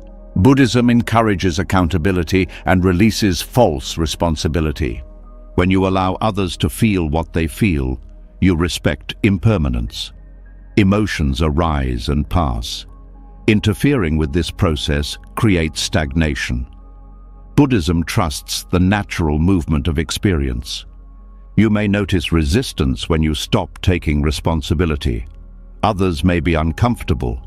This does not mean you are causing harm. It means a familiar dynamic is changing. Buddhism teaches that discomfort often accompanies truth. Letting go of emotional responsibility also restores honesty. You speak more directly. You stop cushioning truth excessively. This clarity supports healthier relationships. Buddhism values clarity because it reduces confusion. There is also relief that comes when you realize you were never meant to carry everyone's feelings. Relief in the body, relief in the mind. Buddhism sees this relief as the easing of ignorance. This release allows others to step into their own strength. When you stop managing emotions, others learn to manage themselves. This is not abandonment, it is respect. The illusion of responsibility also keeps you from fully knowing yourself. When attention is always outward, inner awareness fades. Buddhism teaches that liberation requires turning inward without neglecting the world. As this illusion dissolves, compassion becomes steadier. You can care without panic, support without control, listen without absorbing. This is compassion rooted in wisdom. You may grieve the years spent carrying what was never yours. Buddhism allows this grief.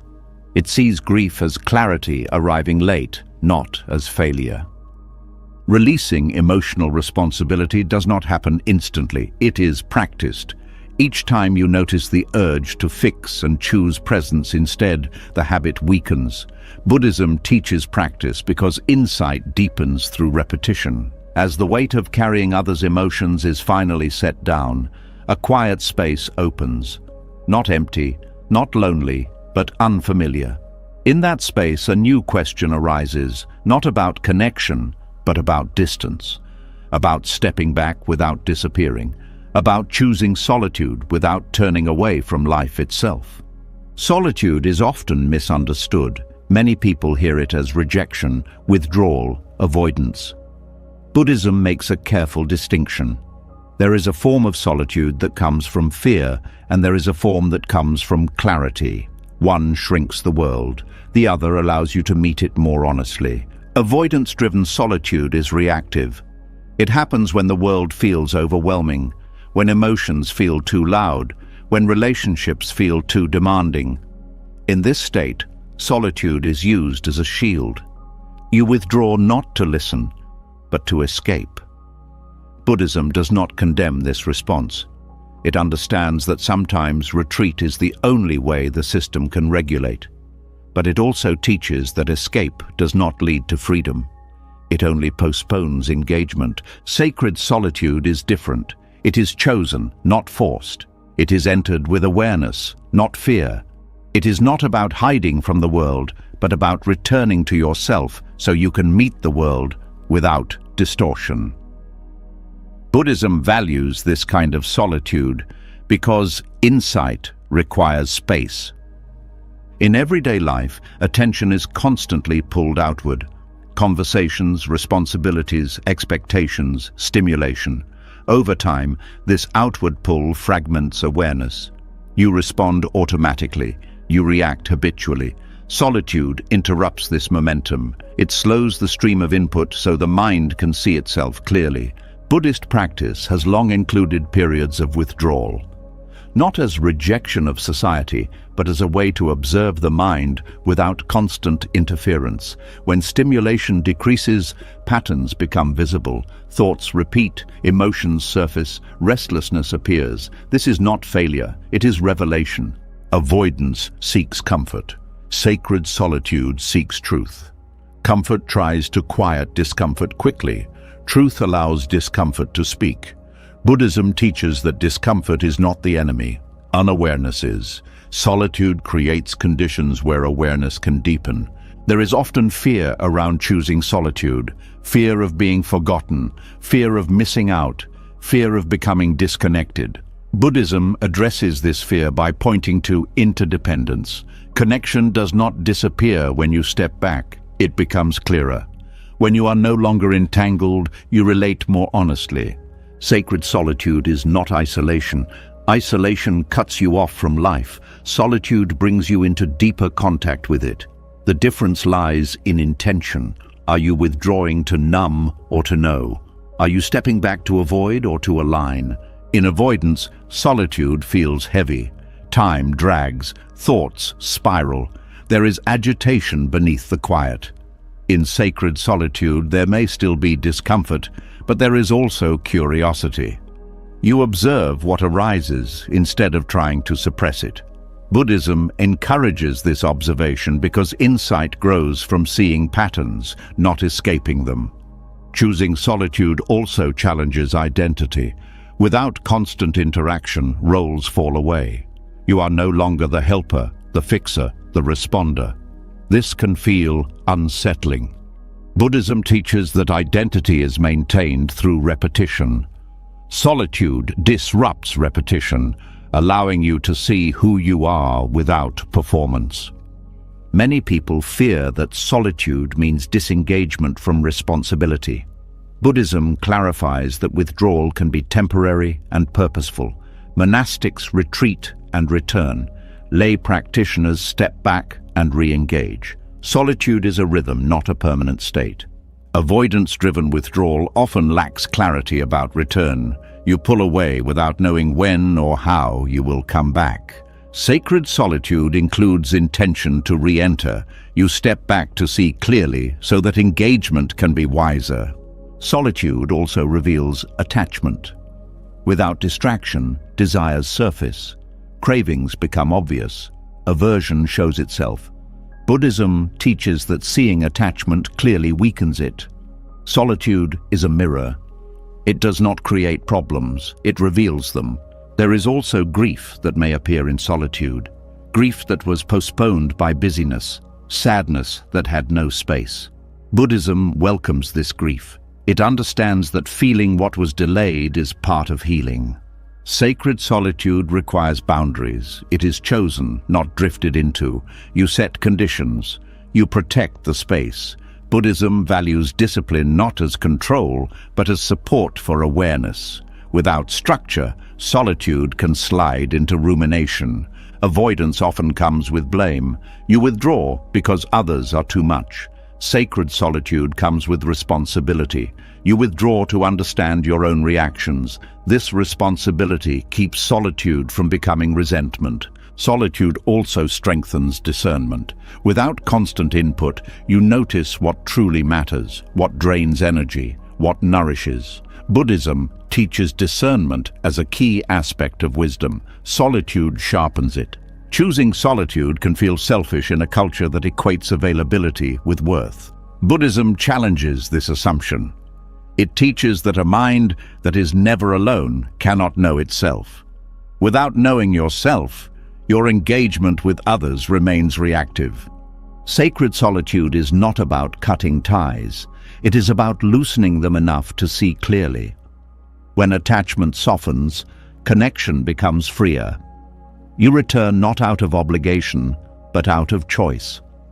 There is also humility in solitude. You see how busy the mind is, how restless, how repetitive. Buddhism does not judge this. It sees it as the starting point of insight. Avoidance avoids discomfort. Sacred solitude sits with it.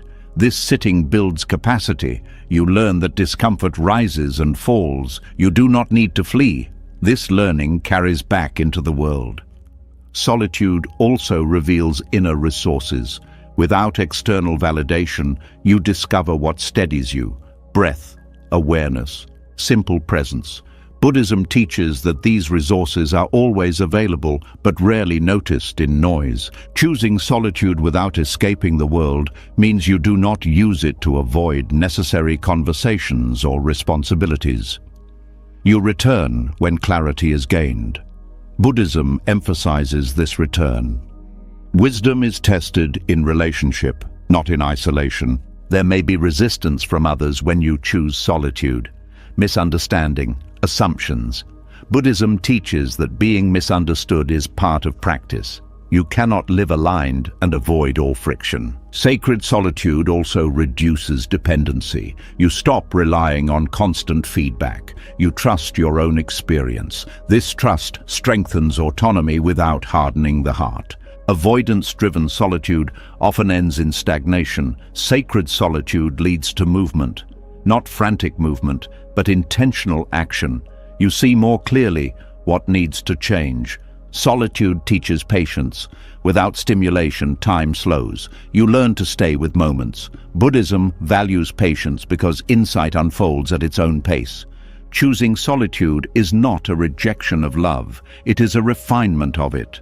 Love that includes space breathes. Love without space suffocates. As solitude deepens, you may notice a quieter sense of presence. Not excitement, not escape, just steadiness. Buddhism points to this steadiness as a sign of alignment. Sacred solitude also prepares you for uncertainty. When you can be with yourself without distraction, uncertainty loses its threat. Buddhism teaches that uncertainty is inherent. Solitude helps you make peace with it. This choice does not remove you from the world. It changes how you meet it. You return less reactive, less entangled, more attentive. As solitude clarifies what belongs to you and what never did, another pattern begins to reveal itself. One that hides in plain sight. One that wears the mask of virtue. The pattern that looks like humility, but quietly feeds identity. This is where a deeper illusion comes into focus, one that challenges the belief that denying the self always dissolves the ego. Selflessness is often praised as the highest good. To give without asking, to put others first, to erase personal desire.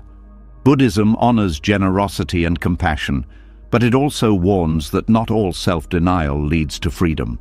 Sometimes the ego does not disappear, it simply changes costumes. Ego in Buddhism is not arrogance or selfishness, it is identification. It is the habit of constructing a self-image and protecting it. This image can be grand or subtle. It can say, I am special, or I am nothing. Both are forms of clinging. Excessive self-denial often hides a refined ego, one that takes pride in disappearing. When you deny yourself constantly, it can feel pure. You are not demanding, you are not taking, you are not asserting. But look closer. There may be an identity forming around being the one who needs nothing, the one who endures, the one who sacrifices quietly. This identity feels safe because it is admired. It feels meaningful because it appears spiritual. Buddhism teaches that ego does not depend on self-importance. It depends on fixation. When you fixate on being selfless, you are still defining yourself. You are still measuring. You are still comparing. The mind says, I am better because I want less. This is not freedom, it is ego refined. Excessive self-denial often comes from fear, not wisdom. Fear of desire, fear of attachment, fear of being ordinary, fear of being seen. Instead of meeting these fears directly, the mind chooses absence. It avoids wanting altogether. Buddhism teaches that avoiding desire is not the same as understanding it. Suppression does not liberate, awareness does. There is also control hidden in self-denial. When you refuse your own needs, you may feel morally superior. You are not asking, you are not dependent, you are not vulnerable. This control creates distance. Buddhism teaches that ego thrives on control, even when that control looks like humility. Self-denial can also be a way to avoid disappointment. If you expect nothing, you cannot be let down. If you need nothing, you cannot be refused. This strategy protects against pain, but it also limits intimacy. Buddhism teaches that intimacy requires openness, not disappearance. Another subtle ego appears when self-denial is used to earn worth. You may believe that the less you want, the more worthy you are.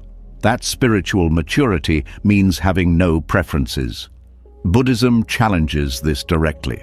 Preferences are part of human experience. Awakening does not erase humanity, it clarifies it. Excessive self-denial often disconnects you from the body. Hunger, fatigue, longing are dismissed as obstacles. Buddhism teaches that the body is not an enemy, it is a field of awareness. Ignoring bodily truth creates imbalance. Balance is central to the middle path.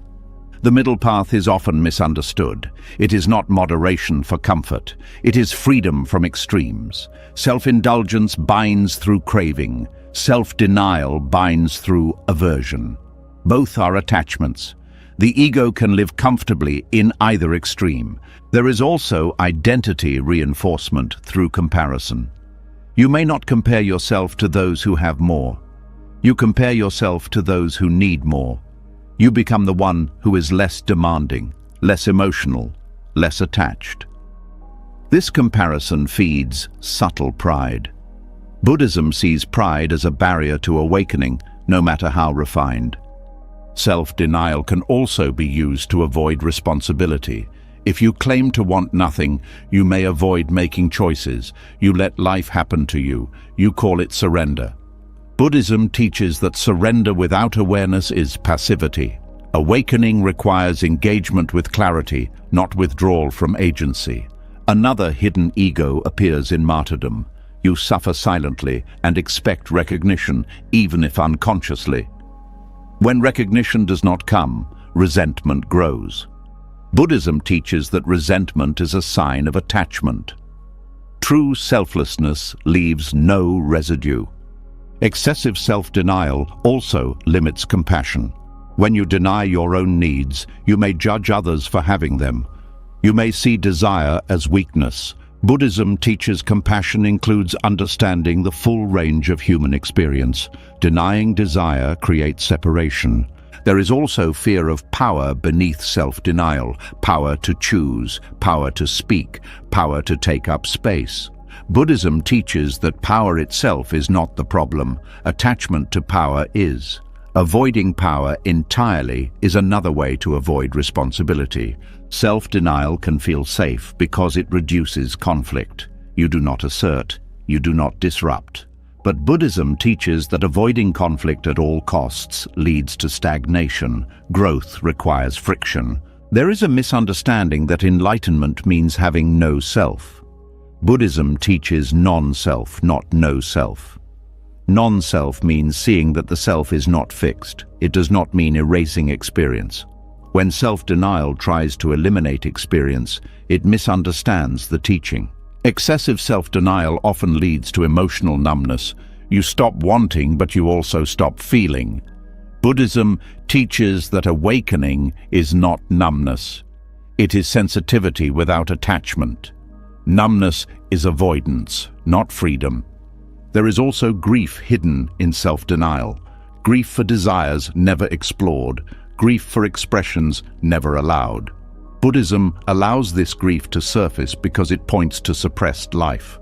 Self-denial can delay healing by preventing honest inquiry. If you believe wanting is wrong, you will not examine what you want. Buddhism teaches that inquiry dissolves craving. Suppression strengthens it. True humility in Buddhism is not thinking less of yourself. It is thinking less about yourself. Excessive self-denial still centers the self, even if negatively.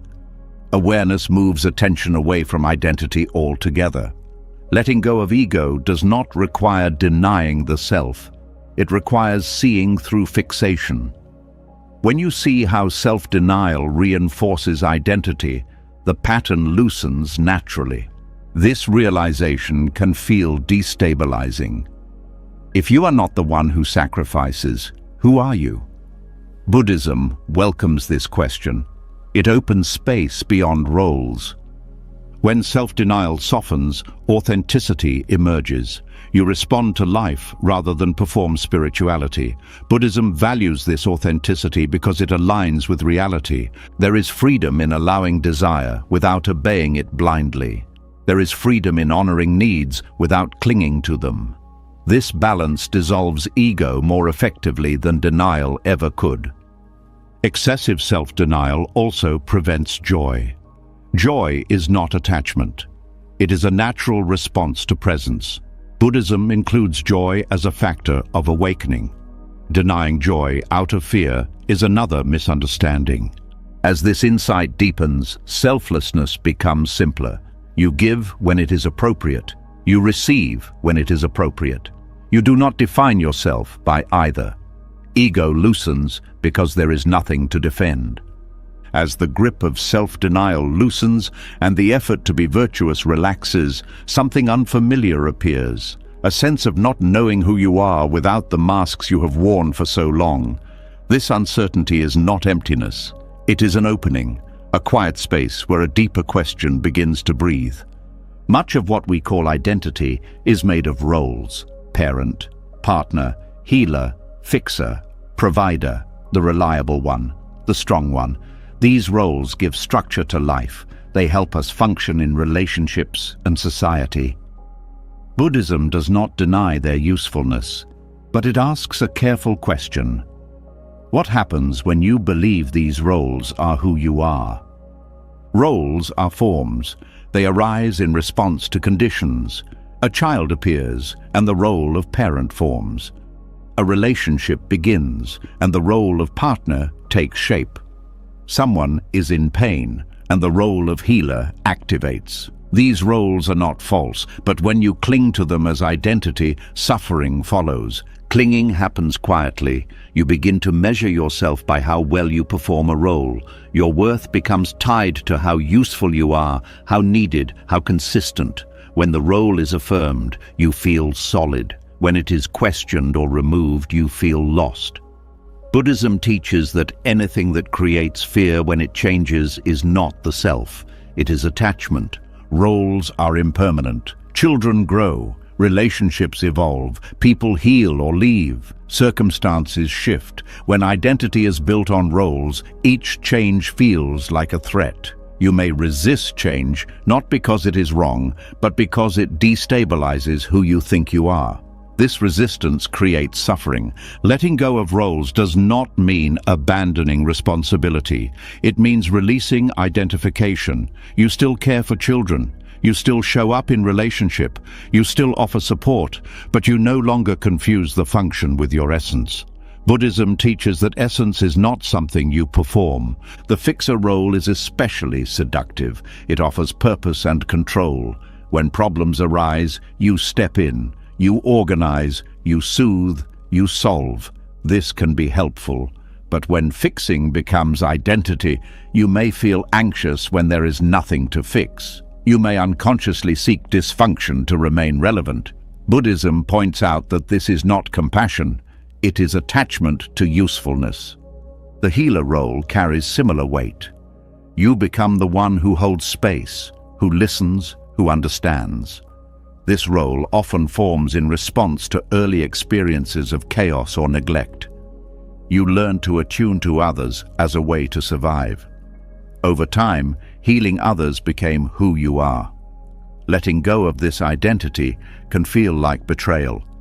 But Buddhism teaches that healing offered from identity drains both giver and receiver. The partner role often involves mirroring. You adjust to maintain connection. You shape yourself to fit the relationship. This adaptation can be loving, but when you lose contact with who you are outside the partnership, identity dissolves into the relationship. Buddhism teaches that true connection does not require disappearance. The parent role is deeply emotional. It involves responsibility, care, sacrifice. But when identity fuses with parenthood, fear increases. Fear of failure, fear of loss, fear of being unnecessary. Buddhism honors parental care but warns against defining the self by outcomes. Children are not extensions of identity. They are beings with their own paths. Roles also provide protection. They tell you how to act so you do not have to face uncertainty. When you know your role, you know what is expected. Letting go of roles removes this certainty. Buddhism teaches that uncertainty is not a flaw in life, it is life. Awakening involves learning to rest in uncertainty without collapsing. When roles dissolve, discomfort arises. You may feel unanchored. You may ask, if I am not this, then who am I? Buddhism does not answer this question with a new label. It invites observation. It asks you to notice what remains when labels fall away. What remains is awareness, the simple knowing of experience, the ability to feel, to perceive, to respond. This awareness was present before roles formed and remains when they dissolve. Buddhism teaches that this awareness is not owned, it is not personal, it is not defined by function. Letting go of roles reveals how much energy was spent maintaining them, monitoring behavior, managing impressions, anticipating needs. When this energy is released, presence deepens. You become more available to the moment rather than to an image. Roles also shape emotional responses. You may feel obligated to be calm, strong, understanding. Letting go allows emotions to arise naturally. Buddhism teaches that emotions are not obstacles. They are experiences to be known without clinging. There is grief in releasing roles, grief for the recognition they brought, grief for the security they provided. Buddhism allows this grief. It sees grief as the natural response to letting go of form. Grief does not mean you made a mistake, it means you cared. There is also fear of being irrelevant. Without roles, you may worry that you no longer matter. Buddhism challenges this fear. Worth is not assigned by function, it arises from being. This being does not diminish when roles change. Letting go of roles also changes relationships. Some people may resist the shift. They were comfortable with who you were to them. Buddhism teaches that resistance is natural when attachment is challenged. It does not mean the change is wrong. As roles dissolve, authenticity increases. You respond based on what is needed, not on what is expected. This flexibility is a sign of wisdom. Buddhism values responsiveness over rigidity. There is also humility in releasing roles. You accept that you are not essential in the way you once believed. This humility is not loss, it is freedom. It allows others to step into their own capacities. Without fixed roles, compassion becomes more fluid. You help without needing to be the helper. You care without needing to be the caretaker. This reduces ego more effectively than self-denial. Letting go of roles also reduces fear of failure. If you are not your role, you cannot fail at being yourself. Buddhism teaches that failure belongs to tasks, not to being. This release opens space for curiosity. You begin to explore what you enjoy, what you value, what feels true without reference to duty. Buddhism encourages this exploration because it brings you closer to direct experience. The true self in Buddhism is not a thing to find. It is the absence of fixation. It is the freedom to experience without clinging. When roles dissolve, this freedom becomes visible. You may notice a quieter confidence emerging, not confidence based on competence but on presence. You trust yourself to respond because you are not bound to an image. Letting go of roles does not remove you from life. It places you more fully in it. You engage without armor, you act without performance. There is simplicity here. You do what is needed. You rest when it is not. You do not carry identities forward unnecessarily. Buddhism teaches that simplicity reduces suffering. As roles loosen and identity no longer needs constant maintenance, something quieter takes their place. Not excitement, not certainty, but steadiness. A steadiness that feels unfamiliar in a world that rewards urgency and struggle. This is where a deeper understanding begins to form, one that challenges the idea that inner peace is optional or self-centered, and reveals it as something far more consequential. Inner peace is often misunderstood as withdrawal, as calm detached from responsibility, as a private luxury reserved for those with fewer burdens. Buddhism turns this belief inside out. It teaches that inner peace is not an escape from the world, but one of the most ethical contributions you can make to it. Every action begins in the mind. Every word, every reaction, every decision arises from an internal state. When the mind is agitated, fearful, resentful, or exhausted, that state does not stay contained. It leaks, it shapes tone, it influences behavior, it spreads tension quietly. Buddhism teaches that suffering is contagious, not because people intend harm, but because unexamined inner states ripple outward. When you neglect your own peace, you do not suffer alone. Your unrest enters conversations, it colors relationships, it influences choices. Even silence carries it. Inner turmoil becomes shared turmoil, often without words. Buddhism understands this deeply. This is why tending to inner peace is not indulgence, it is responsibility. Many people believe they must sacrifice peace to be useful. That calm means complacency. That rest means disengagement. Buddhism rejects this false trade-off. It teaches that clarity increases effectiveness. A peaceful mind responds more wisely. It sees more clearly. It creates less unnecessary harm. Inner peace is not passivity, it is regulation. It allows you to act without reactivity, to speak without aggression, to listen without defensiveness. In this way, peace becomes an ethical stance. You reduce harm simply by reducing internal chaos. Collective suffering is built from countless individual moments of unexamined reaction. Sharp words spoken from fatigue, decisions made from fear, boundaries ignored from guilt. None of these moments are dramatic on their own. Together, they form patterns of harm. Buddhism teaches that reducing suffering begins at its smallest point of origin, the mind.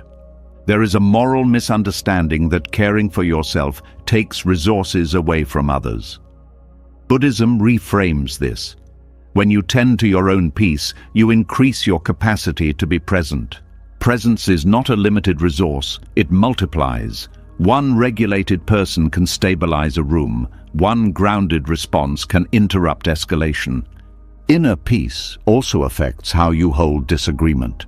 Without peace, disagreement feels threatening. You defend, you argue, you withdraw.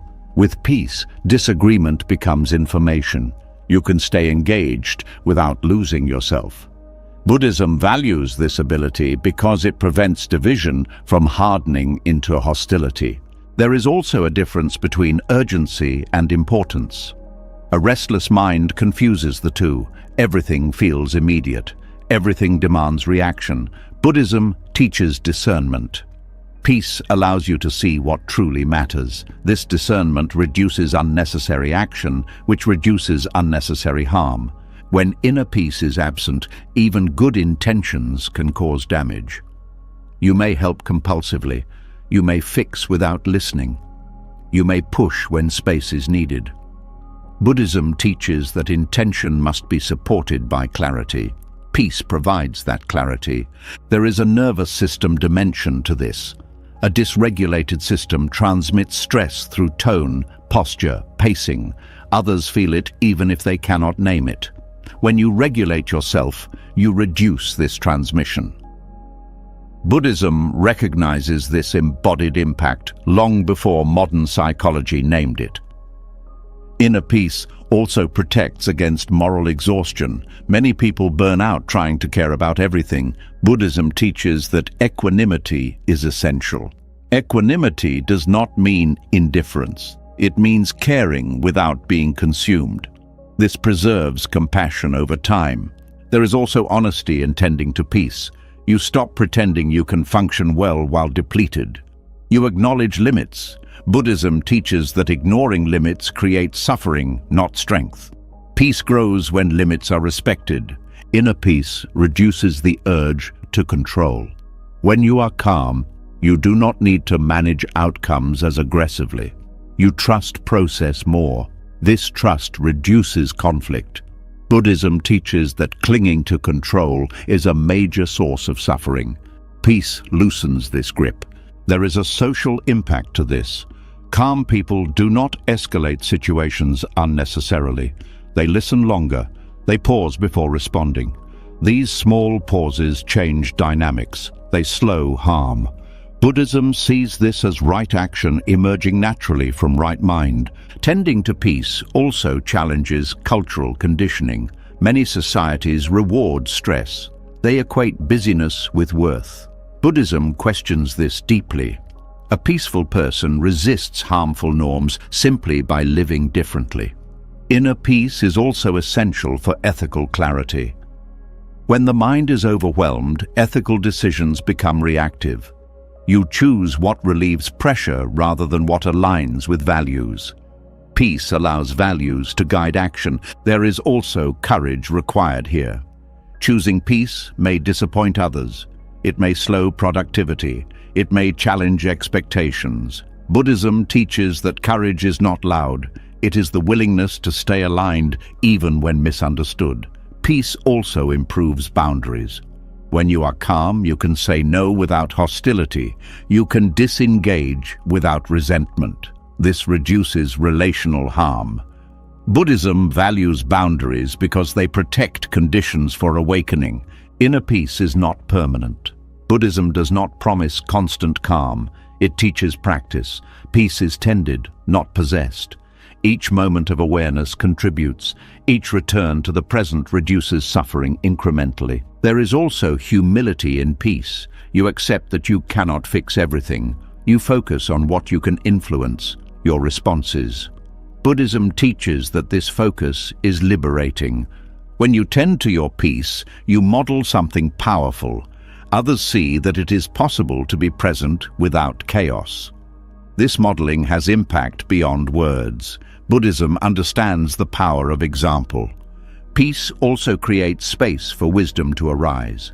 Insight requires stillness. Without peace, the mind is too busy defending to see clearly. Buddhism places peace as a foundation for understanding, not as an outcome. Inner peace reduces collective suffering not through grand gestures, but through consistency. Through fewer reactive moments, through less emotional harm, through more clarity. There is also self-respect in tending to peace. You acknowledge that your inner life matters. Buddhism teaches that denying this is a form of ignorance.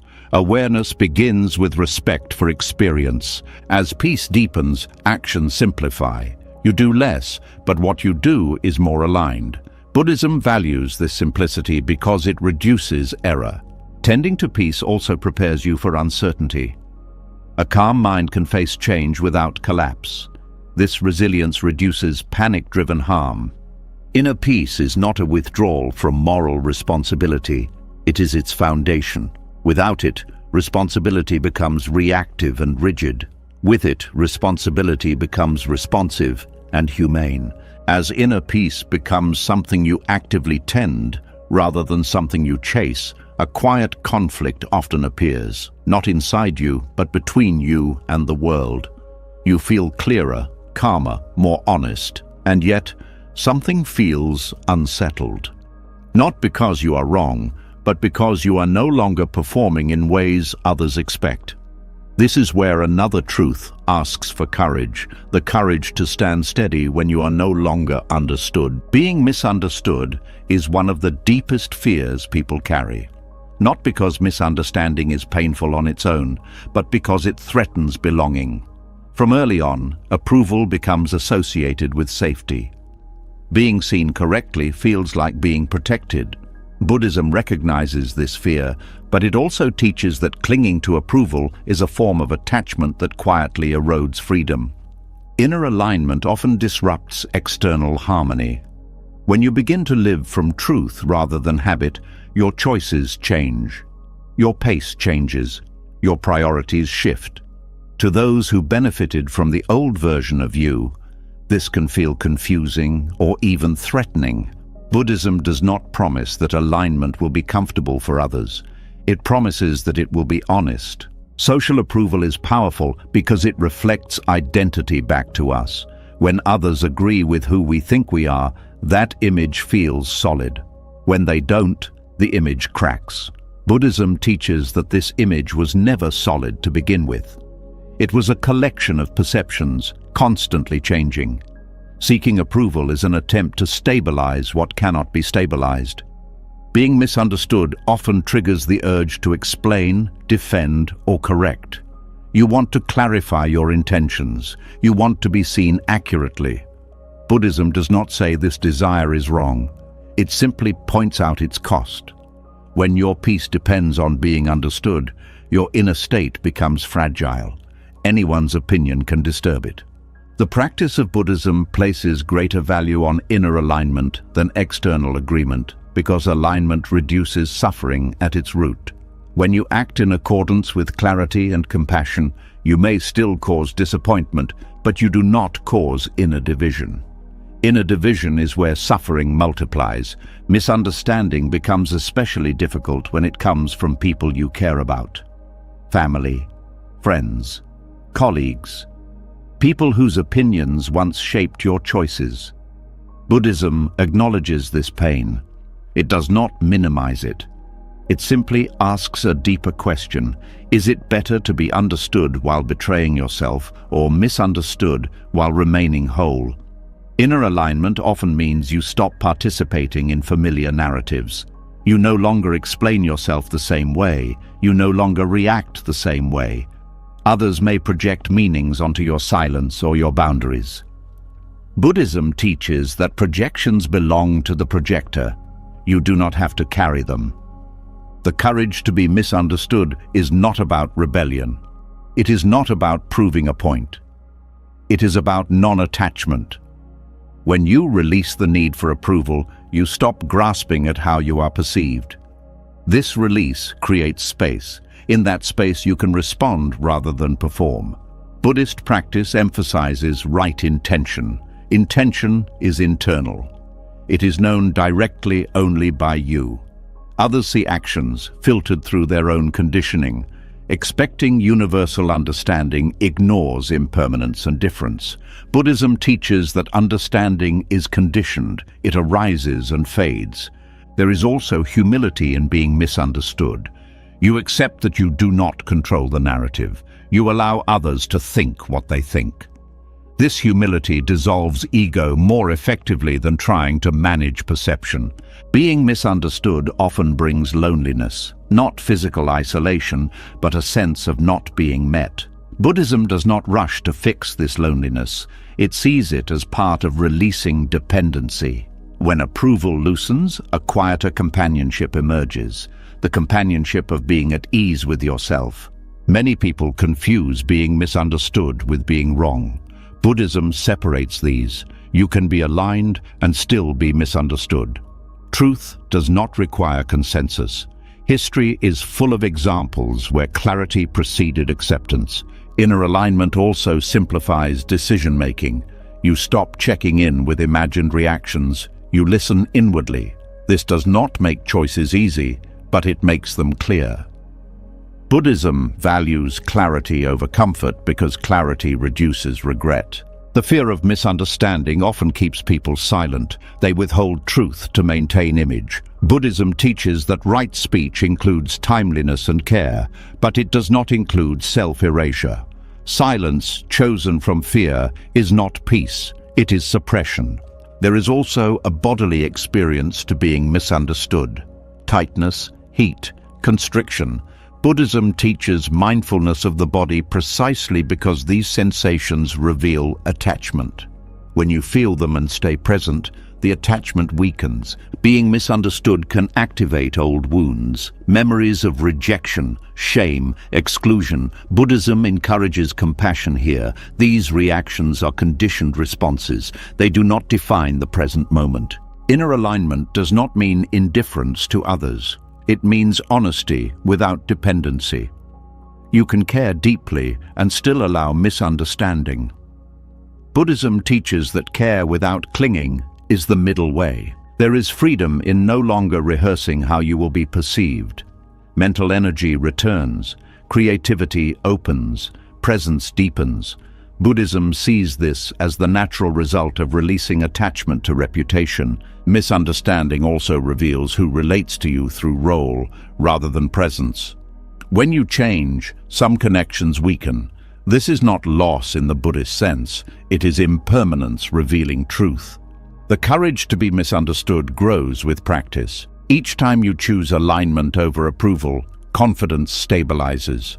Not confidence in being right, but confidence in being honest. Buddhist monks and practitioners throughout history accepted misunderstanding as part of the path, not because they sought it, but because truth often disrupts comfort. This acceptance was not dramatic. It was steady. Being misunderstood also teaches patience. You learn to let time work. Some misunderstandings resolve naturally, others do not. Buddhism teaches that clinging to resolution creates suffering.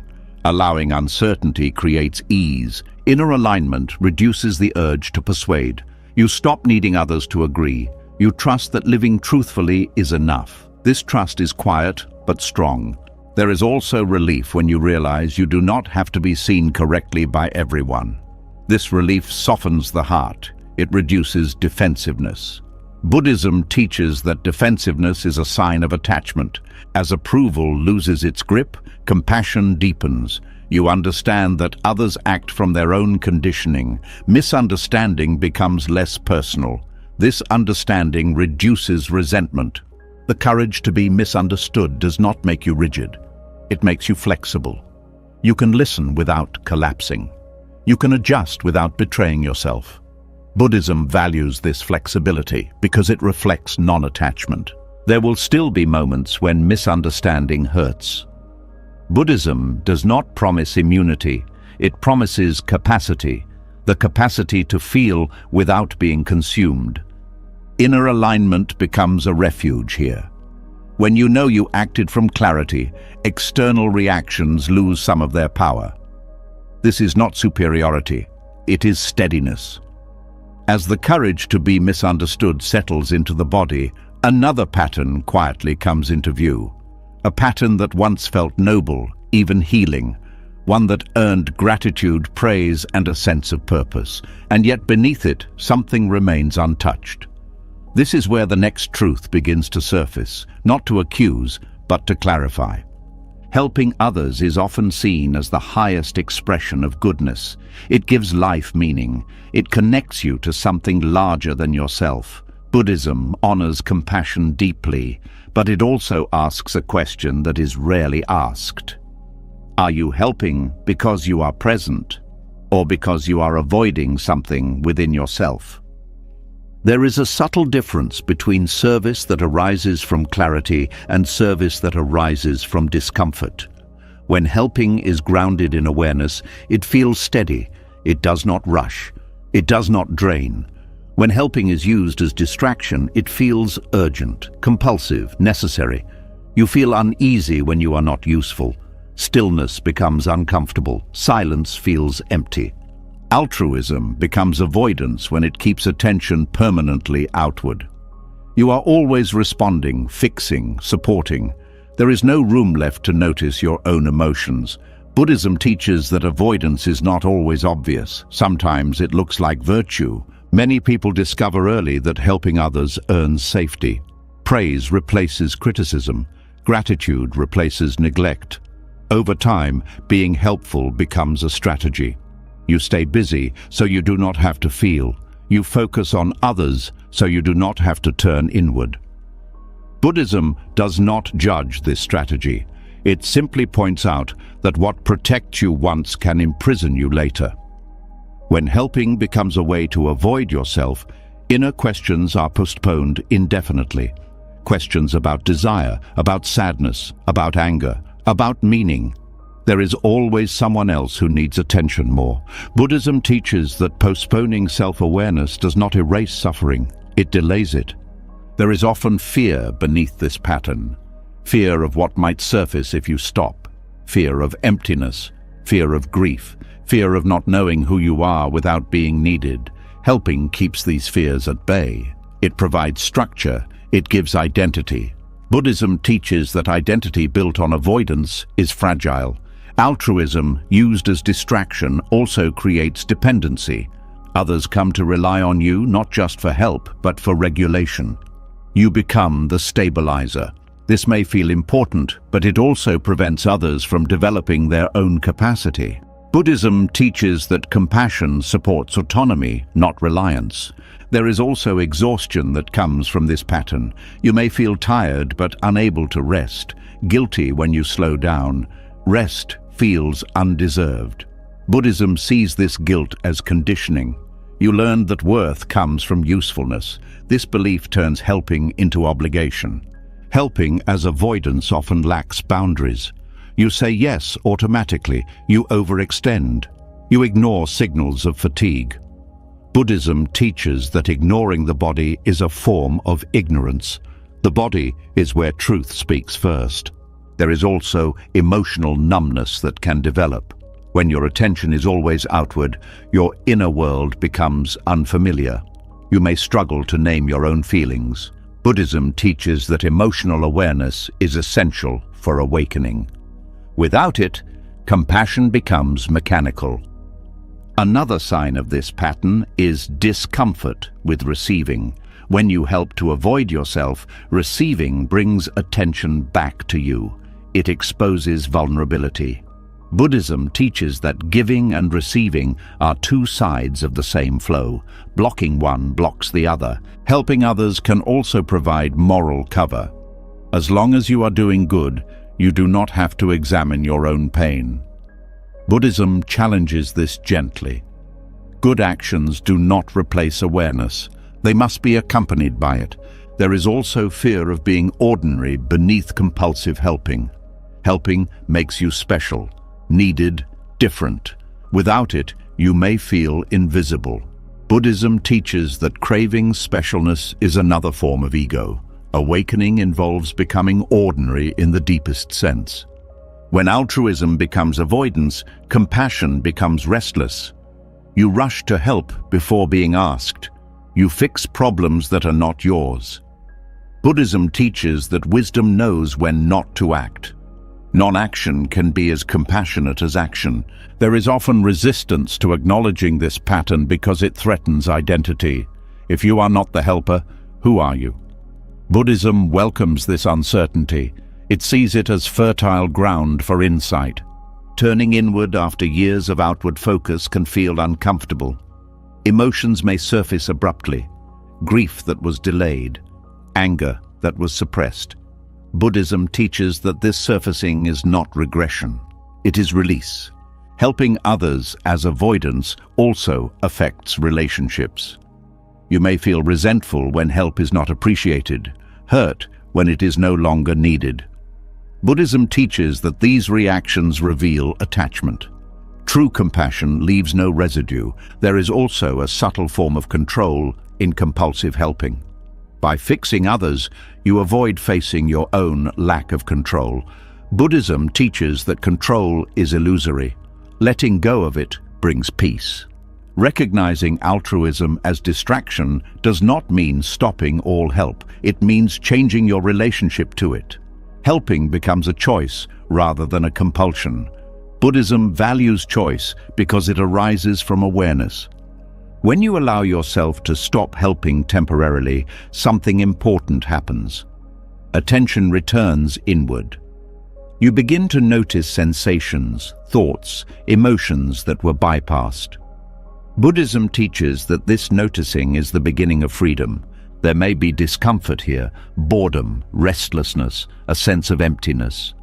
Buddhism does not rush to fill this emptiness. It allows it to be felt. Emptiness is not lack, it is space. In that space, self-awareness grows. You begin to understand why you helped the way you did, not with blame, but with compassion. Buddhism teaches self-compassion as part of wisdom. Helping others from a place of presence feels different. There is no urgency, no depletion. You help when asked. You stop when tired. You trust others to handle their lives. Buddhism teaches that trust is essential for non-attachment. When altruism is no longer used as avoidance, relationships become more balanced. You meet others as equals, not as projects. Buddhism teaches that equality reduces suffering. This shift also restores creativity. When energy is no longer consumed by constant helping, it becomes available for exploration. Joy returns. Curiosity awakens. Buddhism includes joy as part of the path. You may also notice resistance from others when you change this pattern. They were used to your availability. Buddhism teaches that resistance is part of impermanence. It does not mean you are wrong. Recognizing altruism as distraction is a mature insight. It does not diminish kindness, it refines it. Buddhism teaches that refined compassion is guided by clarity. Helping others without avoiding yourself allows you to be present with your own life. You stop living through others' needs. You begin to live directly. Buddhism sees this as essential for awakening. As attention turns back from constant helping and settles more fully inside, another deeply praised habit begins to stand out, one that has been mistaken for strength for generations, one that is often rewarded, admired, and encouraged, the habit of enduring quietly. This is where a long-held misunderstanding begins to loosen.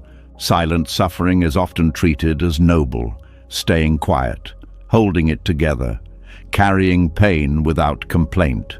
Many people were taught that this is maturity, that resilience means not needing anything, that strength means enduring without expression.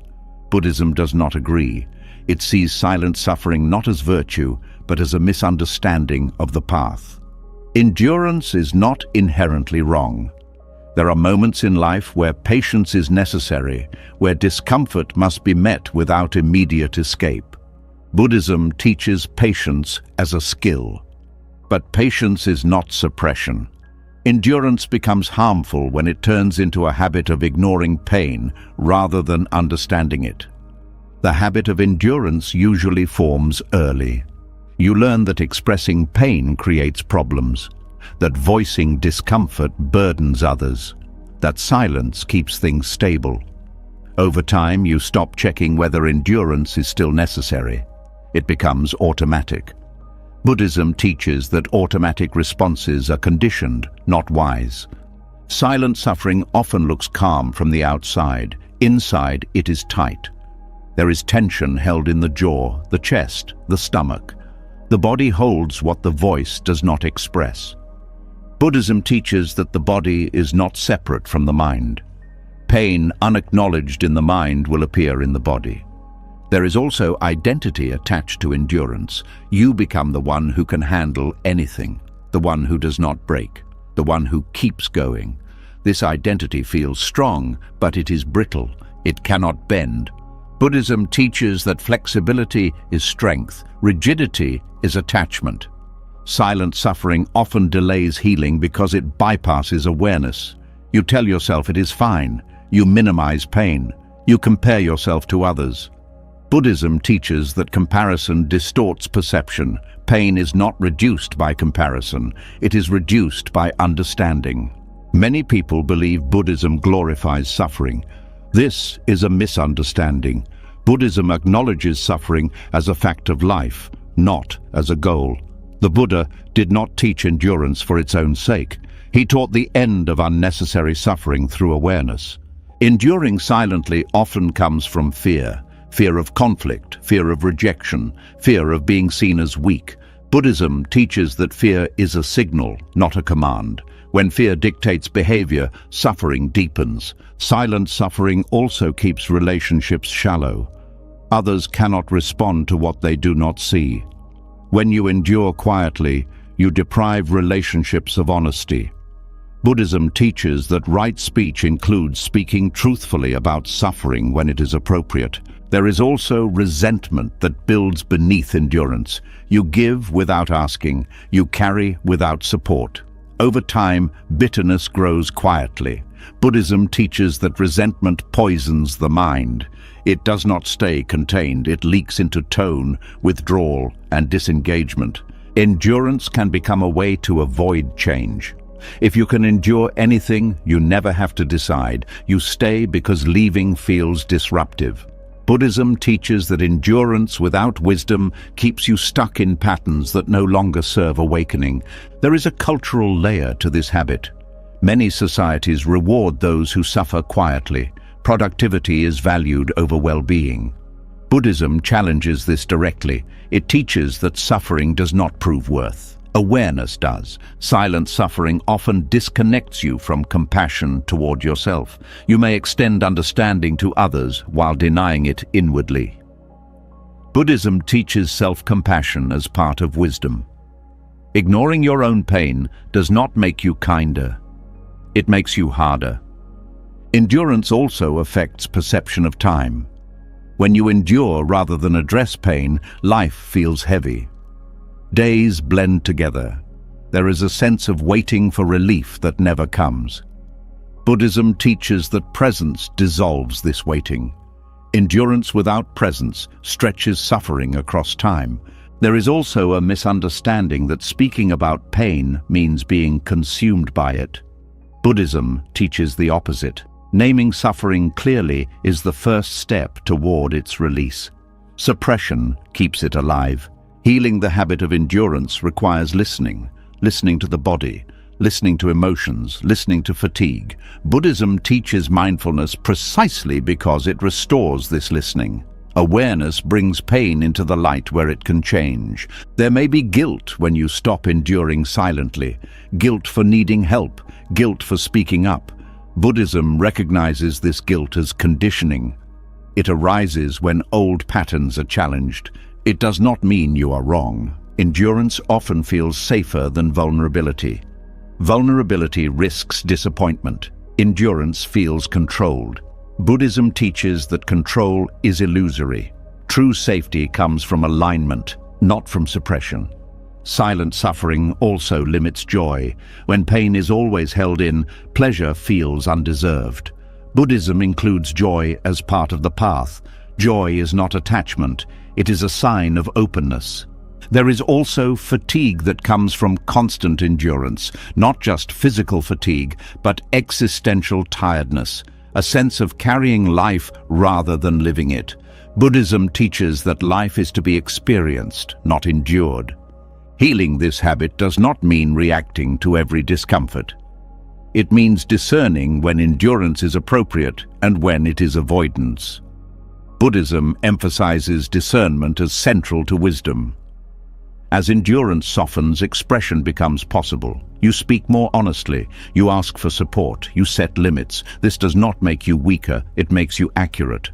Others may resist this change. They were used to your silence.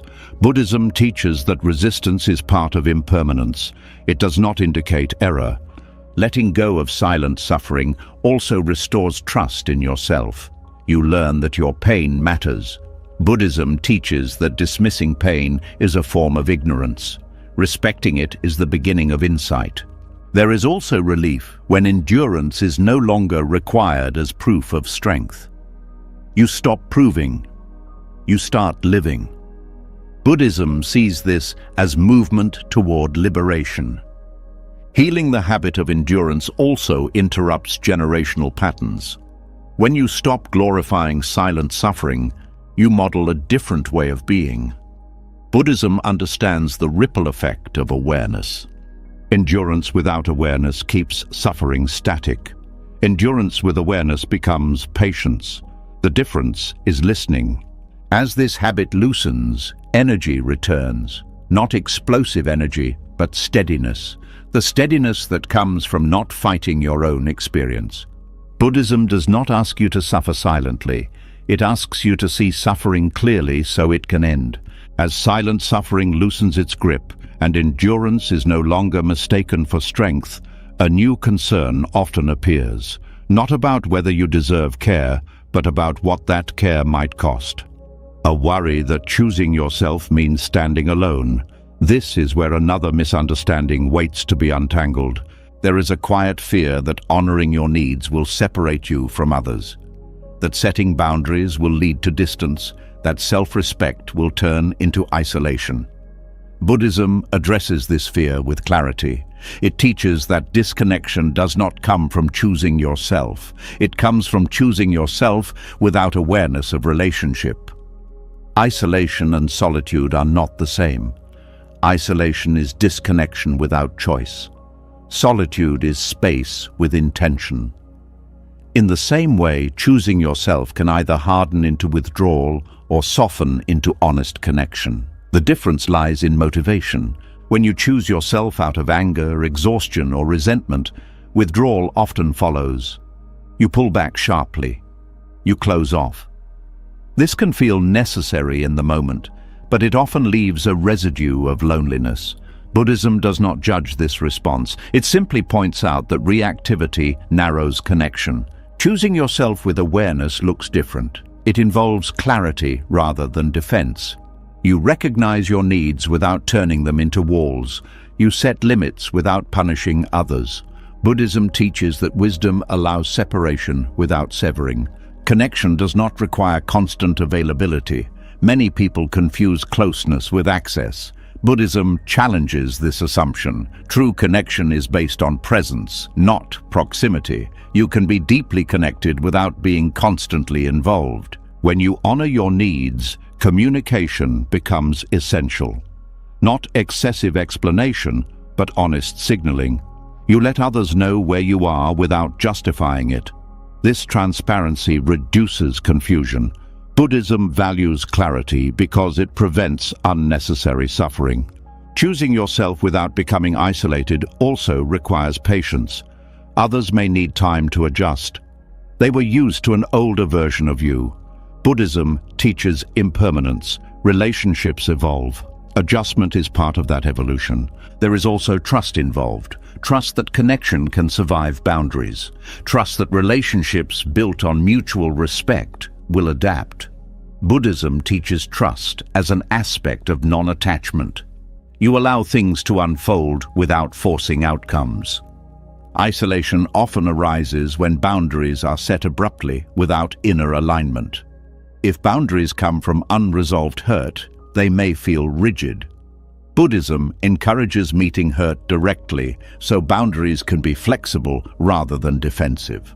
Remaining connected while choosing yourself also means staying emotionally available. You may not meet every request, but you remain open to listening. Buddhism teaches that openness is not the same as compliance. Choosing yourself does not mean centering yourself constantly. It means including yourself in the field of care. Buddhism teaches interdependence. Self and other are not in competition. Caring for one does not require neglecting the other. Many people fear that if they stop overgiving, they will be forgotten. Buddhism teaches that overgiving does not guarantee connection. Authentic presence does. When you show up honestly, connection deepens even if frequency changes. There is also vulnerability here. Choosing yourself may reveal differences. You may discover that some connections relied on your self-neglect. This can be painful. Buddhism teaches that pain reveals truth. Truth allows real connection to form. Isolation often comes from silence, from pulling away without sharing inner reality. Choosing yourself with awareness includes letting others know what is happening internally, when appropriate. This keeps bridges intact. Remaining connected also involves listening to others' experiences without taking responsibility for them. You can care without fixing. Buddhism teaches that this balance preserves connection without self-erasure. Choosing yourself can actually improve relationships. When resentment fades, interactions become lighter. When obligation dissolves, presence increases. Buddhism teaches that freedom strengthens connection. There is also discernment required. Not every relationship can meet you where you are going. Buddhism teaches discernment as wisdom, not judgment. Letting some connections loosen is not isolation. It is alignment. Staying connected does not mean staying the same. Growth changes dynamics. Buddhism teaches that clinging to sameness creates suffering. Allowing change reduces it. Choosing yourself without becoming isolated also requires self-compassion. You may make mistakes. You may pull back too much or not enough. Buddhism teaches that learning happens through experience, not perfection. Connection is not maintained by sacrifice, it is maintained by authenticity. Buddhism emphasizes authenticity because it reflects reality rather than performance. There is also courage involved. Staying connected while honoring yourself means allowing discomfort on both sides. Buddhism teaches that discomfort is not a sign of harm. It is often a sign of growth. Choosing yourself can create space for others to choose themselves. When you stop carrying everything, others may step forward. Buddhism teaches that shared responsibility strengthens community. Isolation often stems from fear of conflict. Choosing yourself with awareness includes allowing disagreement. Buddhism teaches that harmony does not require agreement. It requires respect. Remaining connected also means staying curious. Curious about others' responses. Curious about your own reactions. Buddhism values curiosity because it keeps the heart open. Choosing yourself without isolation is a practice, not a one-time decision. Each interaction offers a chance to balance honesty and care. Buddhism emphasizes practice because balance is dynamic. There may be moments of loneliness. These moments are not failure. They are transitions. Buddhism teaches that transitions feel uncertain before they feel stable. Connection that survives your authenticity is resilient. Connection that requires your disappearance is fragile. Buddhism teaches that resilience reduces suffering over time. Choosing yourself allows you to show up more fully when you do engage. You are not depleted, you are not resentful. Presence becomes possible. Buddhism sees presence as the ground of compassion. Isolation decreases when you stop assuming that boundaries push people away. Often, they invite respect. Buddhism teaches that respect is the basis of right relationship. Staying connected also means accepting that not everyone will understand your choices. This does not require withdrawal, it requires steadiness. Buddhism teaches steadiness as equanimity. Choosing yourself without becoming isolated restores dignity. You are no longer trading connection for self-abandonment. Buddhism teaches that dignity supports awakening. As the balance between honoring yourself and staying connected becomes steadier, another quiet knowing begins to surface. A sense that staying too long changes something inside, that waiting past a certain point hardens the heart. This is where timing reveals itself not as impatience, but as wisdom. There is a common belief that leaving should only happen when things are unbearable, when anger explodes, when resentment is obvious, when damage is undeniable. Buddhism offers a gentler and more precise understanding. It teaches that wisdom often means leaving before bitterness forms, not after it has already taken root. Bitterness does not arrive suddenly. It grows slowly. It begins as mild discomfort, a small tightening in the chest, a hesitation before responding, a quiet dread that appears before certain interactions. These early signals are often ignored in the name of loyalty, patience, or hope. Buddhism teaches that ignoring early signals is how suffering deepens. Timing matters because the mind changes with prolonged misalignment. When you stay beyond your capacity, awareness narrows, compassion thins. You may still act kindly, but effort replaces sincerity. Over time, kindness becomes heavy. This heaviness is the soil where bitterness grows. Leaving early is often misunderstood as avoidance or selfishness. Buddhism reframes it as care, care for yourself, care for the relationship, care for what remains unspoken. Leaving before resentment forms preserves clarity. It allows separation without hostility. Bitterness alters perception. When it takes hold, you no longer see situations clearly. You interpret through accumulated hurt. Words feel sharper. Intentions feel suspect. Buddhism teaches that bitterness is a form of delusion. It distorts reality by filtering everything through pain. When you leave before bitterness forms, you leave with awareness intact. You can still recognize what was good. You can still feel gratitude. You can still hold respect. Leaving later often means leaving with anger, which binds you longer than staying ever did. There is also a karmic dimension to timing. Actions taken from clarity carry different momentum than actions taken from resentment. Buddhism teaches that intention shapes outcome. Leaving from awareness creates release. Leaving from bitterness creates residue that follows you forward. Many people wait to leave because they fear regret. They think enduring longer will protect them from doubt. Buddhism teaches the opposite. Staying past alignment often creates deeper regret. Not regret for leaving, but regret for ignoring inner wisdom. Bitterness also harms relationships beyond repair. When resentment accumulates, communication collapses. Even small issues trigger large reactions. Buddhism teaches that once the mind is saturated with aversion, skillful action becomes difficult. Leaving earlier preserves the possibility of respect, even if closeness ends. Timing also protects your nervous system. Prolonged misalignment keeps the system in a state of tension. This tension becomes baseline. Buddhism recognizes the body as an instrument of awareness. When it is strained too long, insight dulls. Leaving before bitterness forms requires trust. Trust in your inner signals. Trust that you do not need to reach a breaking point to justify change. Buddhism teaches that wisdom does not wait for collapse. It responds to subtlety. There is often guilt associated with early leaving. Guilt for not trying harder. Guilt for disappointing others. Buddhism understands this guilt as conditioning. It arises when you break from familiar patterns. It does not indicate wrongdoing. Bitterness is also contagious. When you stay while resentful, it spreads. Tone shifts. Patience shortens. Others feel it even if nothing is said. Leaving earlier prevents this transmission. Buddhism teaches that reducing suffering includes reducing the spread of resentment. There is a misconception that endurance proves love. Buddhism challenges this. Love does not require self-destruction.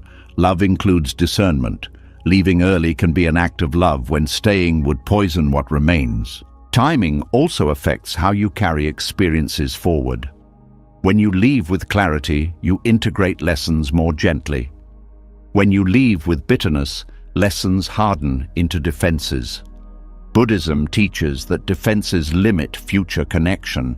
Many people wait for certainty before leaving. Buddhism teaches that certainty is rare.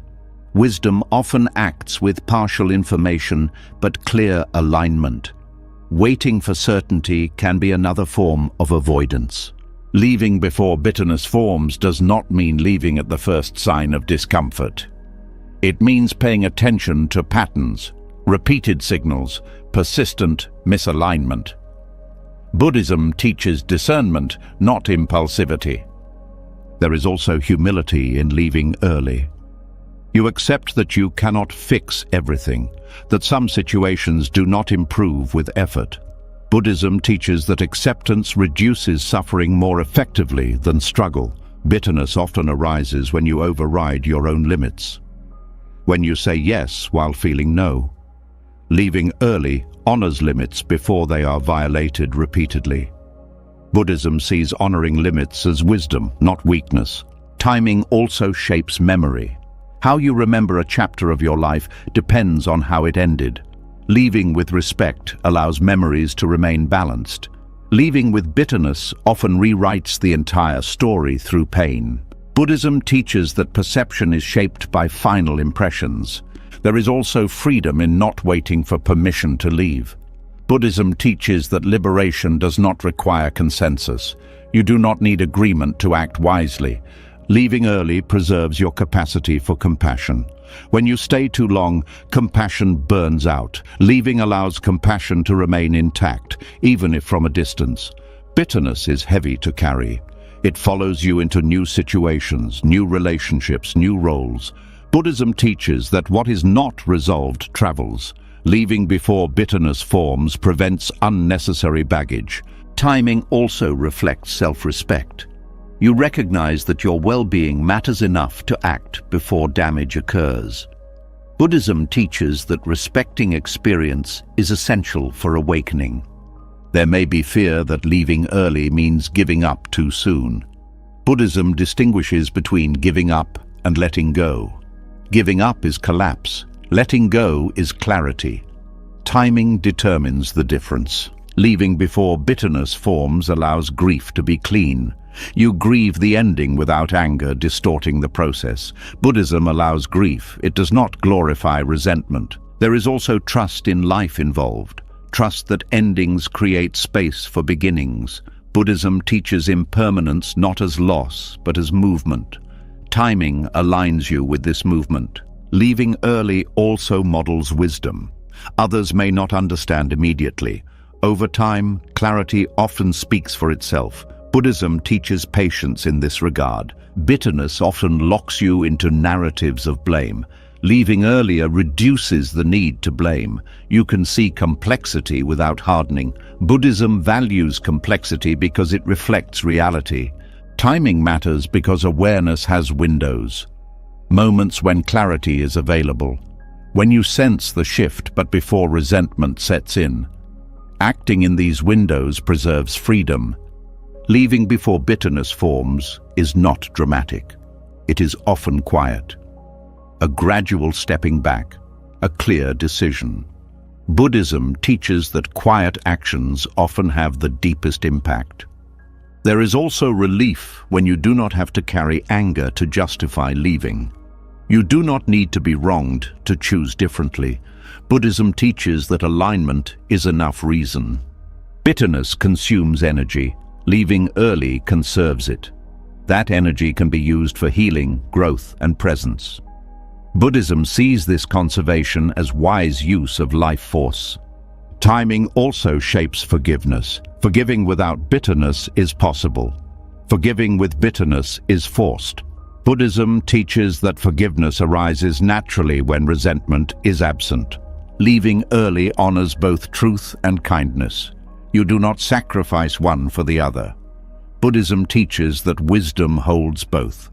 As the wisdom of timing settles and the weight of bitterness is avoided rather than carried, something quieter becomes noticeable. A sense that the most important guide was never outside of you, that every step toward freedom depended on something you were taught to doubt. This is where the path turns inward in a deeper way, toward the ground on which all liberation stands. Self-trust is rarely spoken of as spiritual. It is often framed as confidence, instinct, or personality. Buddhism sees it differently. It sees self-trust as the willingness to take your own experience seriously, to believe what you feel before it is approved, to listen to what arises within you before it is explained away. Awakening does not begin with certainty. It begins with honesty.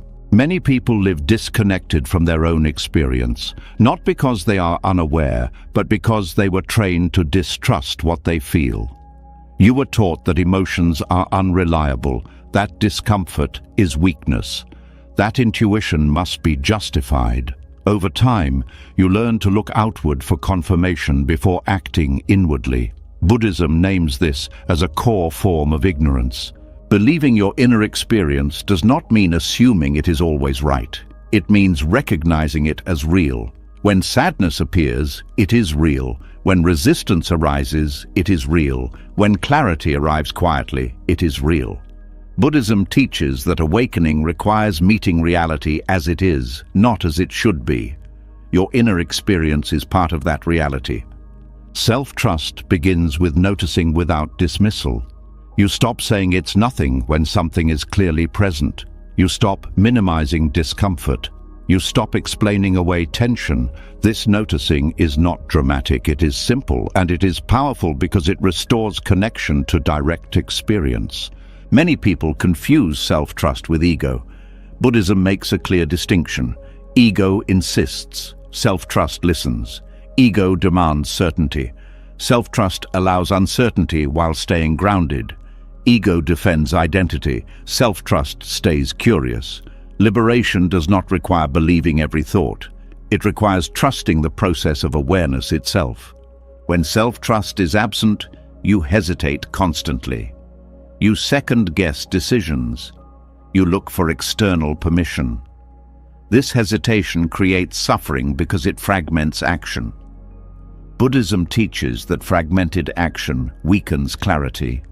When you trust your experience, action becomes simpler, even when outcomes are unknown. Awakening is not about acquiring new beliefs. It is about releasing doubt toward what is already known. Buddhism emphasizes direct knowing. You know when something feels wrong. You know when something aligns. This knowing is often subtle. Self-trust is the willingness to honor it without demanding proof. Many people wait for certainty before acting. Buddhism teaches that certainty is rare. Impermanence means conditions are always shifting. Self-trust allows movement without certainty. It does not require guarantees. It requires presence. There is fear around trusting yourself, fear of making mistakes, fear of being wrong. Buddhism reframes mistakes. They are not failures. They are teachers. When you trust your experience, you learn faster because feedback is integrated rather than denied. Self-trust also heals fragmentation. When you consistently override your inner signals, parts of you retreat. You become divided. Buddhism teaches that suffering arises from division. Trust restores wholeness by bringing attention back to what was ignored. Believing your inner experience also reduces dependency. You no longer need constant reassurance. You consult others, but you do not abandon yourself in the process. Buddhism teaches interdependence, not dependence. Self-trust allows healthy interdependence to form. There is also a bodily aspect to self-trust. The body communicates through sensation, tightness, ease, fatigue, energy. When you trust these signals, you align action with reality. Buddhism teaches mindfulness of the body because the body does not lie. It responds directly to conditions. Self-trust does not make you rigid. It makes you responsive. When new information arises, you adjust. Trusting yourself includes trusting your ability to learn. Buddhism teaches that wisdom is dynamic, not fixed. Awakening requires intimacy with experience. Without self-trust, you stay distant. You observe life from a distance. With self-trust, you engage fully. Buddhism teaches that engagement with awareness dissolves suffering. There is also grief involved in reclaiming self-trust. Grief for the times you ignored yourself, for the moments you stayed silent. Buddhism allows this grief. It sees it as honesty arriving late, not as failure. Self-trust also dismantles people-pleasing at its root. When you believe your experience, others' reactions lose absolute authority. You consider them, but they no longer override truth. Buddhism teaches that this shift is essential for freedom. There is humility in self-trust. You accept that you do not have all answers. You trust the process of unfolding rather than fixed outcomes. Buddhism values humility because it keeps the mind open. Believing your inner experience also clarifies responsibility. You take responsibility for your responses, not for others' perceptions. Buddhism teaches that confusion around responsibility creates suffering. Self-trust brings clarity. Self-trust strengthens boundaries naturally. You do not need rules. You feel when something crosses a line. Buddhism teaches that boundaries rooted in awareness are flexible and humane. There is also calm that grows with self-trust. You stop fighting yourself. Inner conflict decreases. Buddhism sees this calm as a sign of alignment, not withdrawal. Awakening deepens when you trust what arises without immediately trying to change it. You allow experience to unfold. Buddhism teaches that insight arises from allowing, not forcing. Self-trust also reduces fear of impermanence. When you trust yourself, change becomes manageable. You trust your capacity to respond. Buddhism teaches that trust in awareness is the antidote to fear. There is a subtle joy that appears when self-trust returns. Not excitement, but relief. Relief from constant doubt. Buddhism includes joy as a factor of awakening because it signals reduced inner conflict. Trusting yourself does not isolate you. It allows clearer connection. You meet others without needing to disappear. Buddhism teaches that clarity strengthens relationship. Self-trust also protects against burnout. When you listen early, you do not have to collapse later. Buddhism teaches that prevention of suffering is wiser than endurance. Awakening is not a dramatic event. It is a gradual return to trusting what is already here. Self-trust is not arrogance. It is intimacy with reality. As self-trust begins to settle and your inner experience no longer needs constant confirmation, another attachment quietly comes into view, one that often hides behind generosity, loyalty, and care. One that feels loving on the surface, yet quietly limits freedom for everyone involved. This is where a deeper pattern asks to be seen. Being needed can feel like proof of worth. When others rely on you, call you first, lean on you emotionally, or depend on your presence to function, it creates a sense of purpose. It feels grounding. It feels meaningful. Buddhism does not deny this feeling, but it asks an essential question. Does this sense of meaning arise from connection or from fear of being unnecessary? The need to be needed often forms early. In environments where attention, affection, or safety were uncertain, usefulness became currency. You learned that being helpful secured connection, that solving problems earned closeness, that emotional availability made you indispensable. Over time, this strategy hardened into identity. You did not just help, you became the helper. Buddhism teaches that attachment is not limited to possessions or pleasure. Attachment also forms around roles, identities, and emotional functions. Being indispensable can become one of the strongest attachments because it feels virtuous. It disguises itself as love while quietly binding both you and others. When your sense of worth is tied to being needed, relationships lose balance.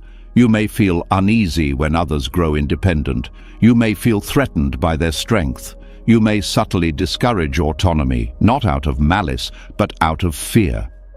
Buddhism teaches that any form of fear-driven attachment creates suffering, even when it looks kind. Being needed can also become a way to avoid facing your own emptiness. As long as others require you, you do not have to sit with unanswered questions. You do not have to explore who you are beyond service. Buddhism points out that avoidance often wears noble disguises. There is also pressure in being indispensable. You feel responsible for outcomes that are not yours. You worry about what will happen if you step back. You may stay in roles long past their health because leaving feels like abandonment. Buddhism teaches that responsibility taken beyond its rightful place becomes burden, not care. The need to be needed also creates subtle control. When others depend on you, you hold influence. This influence may never be used consciously, but it exists. Buddhism teaches that control, even unintentional, distorts compassion. True compassion supports freedom, not dependence. Love that requires being needed is conditional. It says, "I matter as long as I am useful." Buddhism challenges this quietly. It teaches that love rooted in non-attachment allows others to change, grow, and even leave without collapse. Love rooted in need clings to stability. Being indispensable can also prevent reciprocity. You give constantly, but receiving feels uncomfortable. Receiving threatens the identity. If you are no longer the strong one, who are you? Buddhism teaches that blocking receiving blocks connection. Giving and receiving are one movement, not two separate roles. There is often resentment beneath the need to be needed. You give more than you want to. You show up even when tired. Over time, you may feel unappreciated. Buddhism teaches that resentment is a sign of misalignment, not ingratitude from others. The need to be needed also narrows identity. You become one-dimensional, the helper, the supporter, the fixer.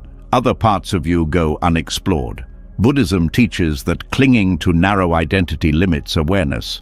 Liberation requires spaciousness. When you release the need to be needed, fear often arises. Fear of being replaced, fear of being forgotten, fear of not mattering. Buddhism does not dismiss these fears. It invites you to meet them with awareness rather than obedience. Letting go of being indispensable does not mean withdrawing love. It means changing its quality. You care without clinging. You offer without managing. You step back without guilt. Buddhism teaches that this shift reduces suffering on both sides. There is also grief in this release, grief for the role that gave you structure, grief for the appreciation that came with it. Buddhism allows this grief. It understands that identity dissolves slowly, not abruptly. Being needed often keeps relationships stuck. Growth threatens the dynamic. When one person evolves, the other may feel lost. Buddhism teaches that clinging to sameness creates suffering. Allowing change supports truth. Releasing the need to be needed also restores equality. You meet others as capable beings, not as dependents. Buddhism values equality because it dissolves hierarchy and ego simultaneously. This release also returns energy. You stop carrying responsibilities that were never yours. You stop anticipating needs that were not asked. Buddhism teaches that conserving life force supports clarity. There is humility required here. You accept that you are not essential to everyone's survival. This humility is not diminishing, it is freeing. Buddhism teaches that freedom arises when you stop inflating or shrinking the self. When the need to be needed loosens, presence improves. You listen without preparing solutions.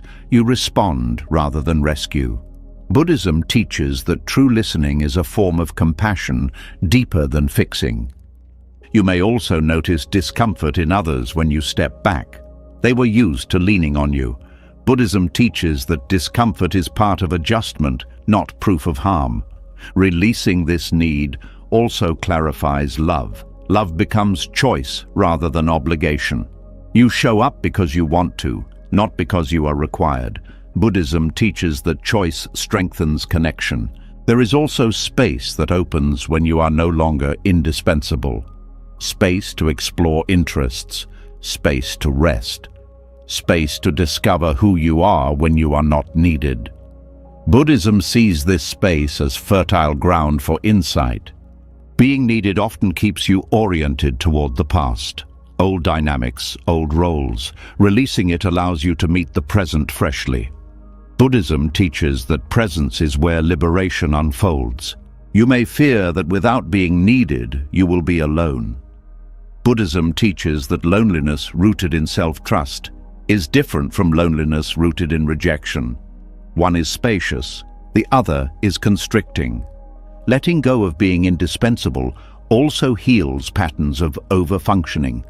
You stop doing more so others can do less. Balance returns. Buddhism teaches balance as central to the middle path. Love without the need to be needed is quieter. It does not demand proof. It does not require reassurance. It trusts connection to breathe. Buddhism teaches that trust dissolves clinging. As this attachment releases, dignity returns. You no longer trade usefulness for belonging. You belong because you are present. Buddhism teaches that dignity supports awakening. This shift does not remove you from relationship. It refines it. You remain connected without entanglement. You care without losing yourself. As the need to be needed loosens and love begins to breathe without obligation, another misunderstanding quietly asks to be corrected. One that has shaped spiritual paths, emotional habits, and countless quiet withdrawals. A misunderstanding that has caused many people to confuse healing with distance and wisdom with coldness. There is a belief that maturity means not feeling, that growth requires detachment, that the spiritual path leads away from emotion rather than through it. Buddhism has often been misread this way. Emotional detachment is praised as clarity, while emotional engagement is seen as weakness. This misunderstanding has caused deep harm, not only to relationships, but to the inner life itself. Emotional detachment is a closing. Emotional maturity is an opening. The two may look similar on the surface, but internally they are opposite movements. Detachment numbs, maturity allows. Detachment avoids discomfort. Maturity stays present with it. Many people turn toward detachment because emotions feel overwhelming. Pain feels endless. Attachment feels dangerous.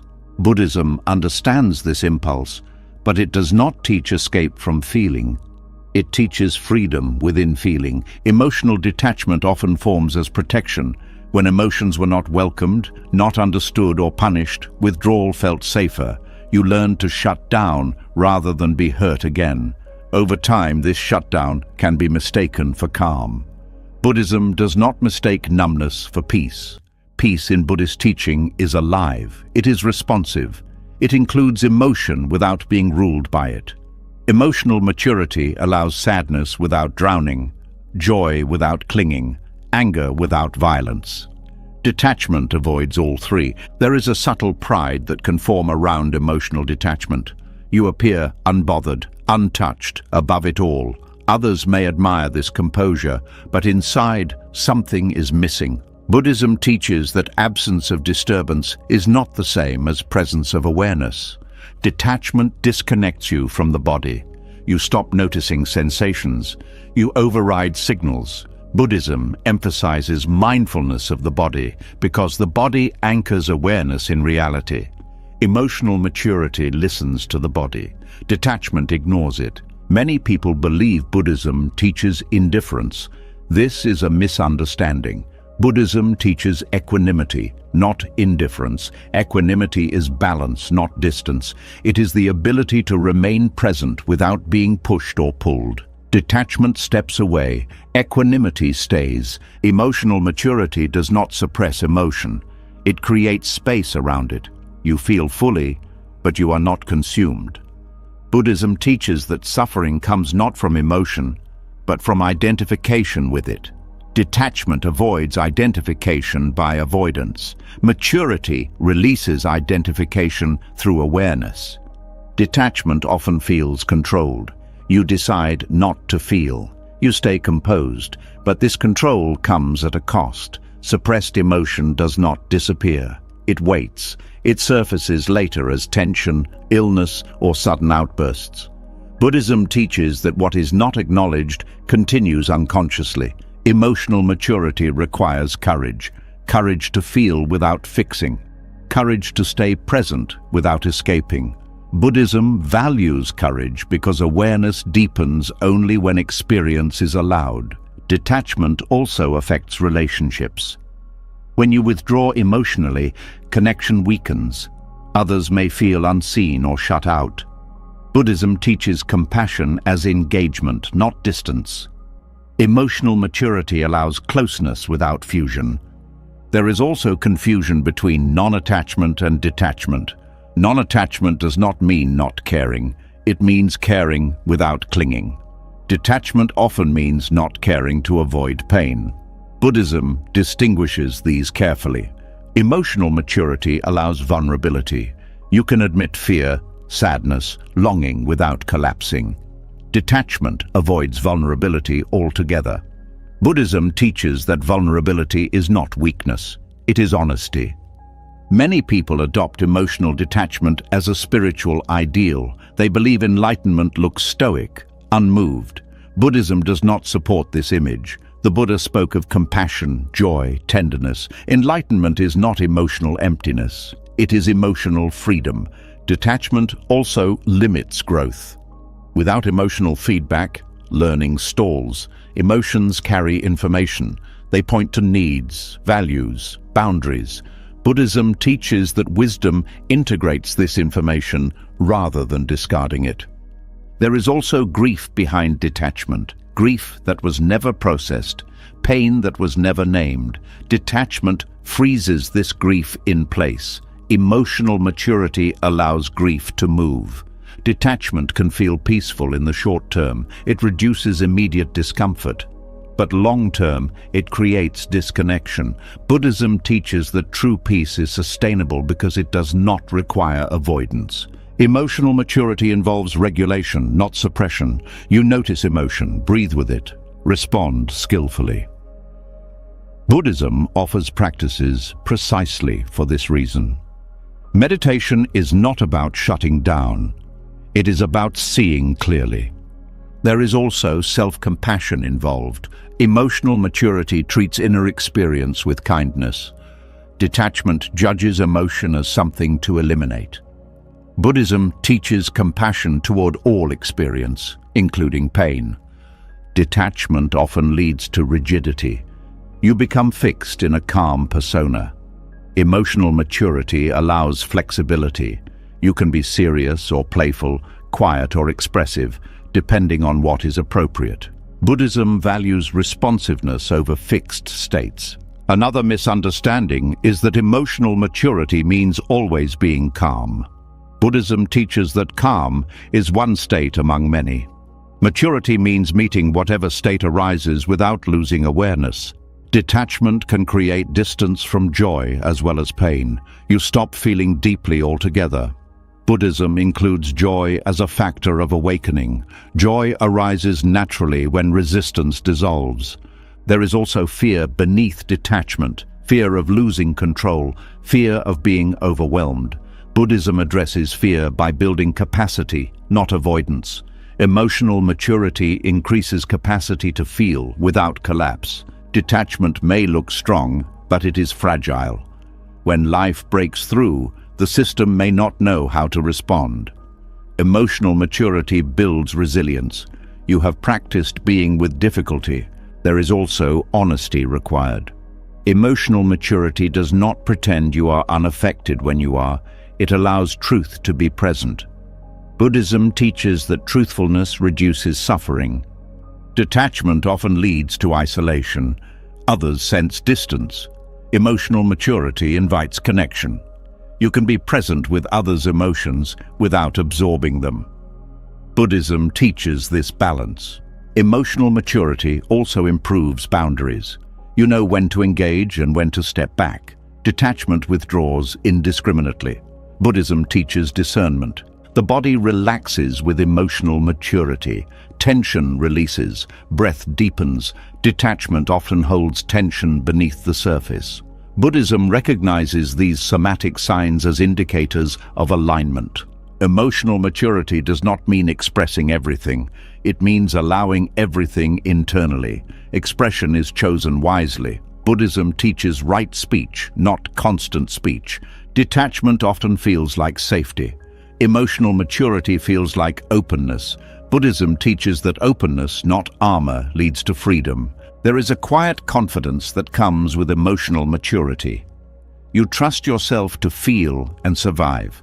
Detachment relies on avoidance to feel safe. Buddhism teaches that trust dissolves fear. Emotional maturity allows you to be moved by life without being controlled by it. Detachment refuses to be moved at all. Buddhism honors being touched by life. This maturity also restores intimacy. You can share experience honestly. You can listen without shutting down.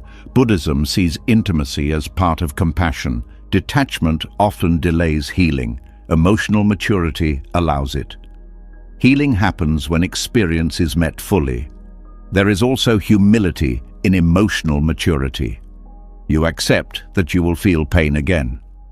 Buddhism teaches that impermanence includes the return of difficulty. Maturity prepares you for this. Emotional maturity does not make life painless, it makes it workable. Buddhism teaches that workable suffering can end, avoided suffering multiplies. As this misunderstanding clears, the path becomes warmer, more human, more alive, not less spiritual, but more honest. As emotional maturity replaces distance, and the heart no longer needs armor to feel safe, a final understanding begins to unfold, not as an ending, but as a return. A return to the world, not burdened by obligation, not driven by fear, but guided by clarity. This is where choosing yourself reveals its deepest meaning. There is a belief that healing is private. That inner work is something you do for yourself alone. Buddhism offers a wider view. It teaches that a healed individual is not withdrawn from the world, but becomes a quiet gift to it. Not through effort, not through sacrifice, but through presence. When you choose yourself with awareness, you stop leaking unresolved pain into your surroundings. You stop reacting from wounds. You stop asking others to complete what was never theirs to carry. This alone reduces suffering. Not symbolically, but practically. Unhealed people often create obligation around them. They need reassurance. They need validation. They need others to adapt to their unspoken wounds. This is not because they are bad, but because pain seeks relief. When you heal, that need dissolves. You no longer pull energy from others to stabilize yourself. A healed person does not need to be central. They do not need to be indispensable. They do not need to be admired. Their presence is enough.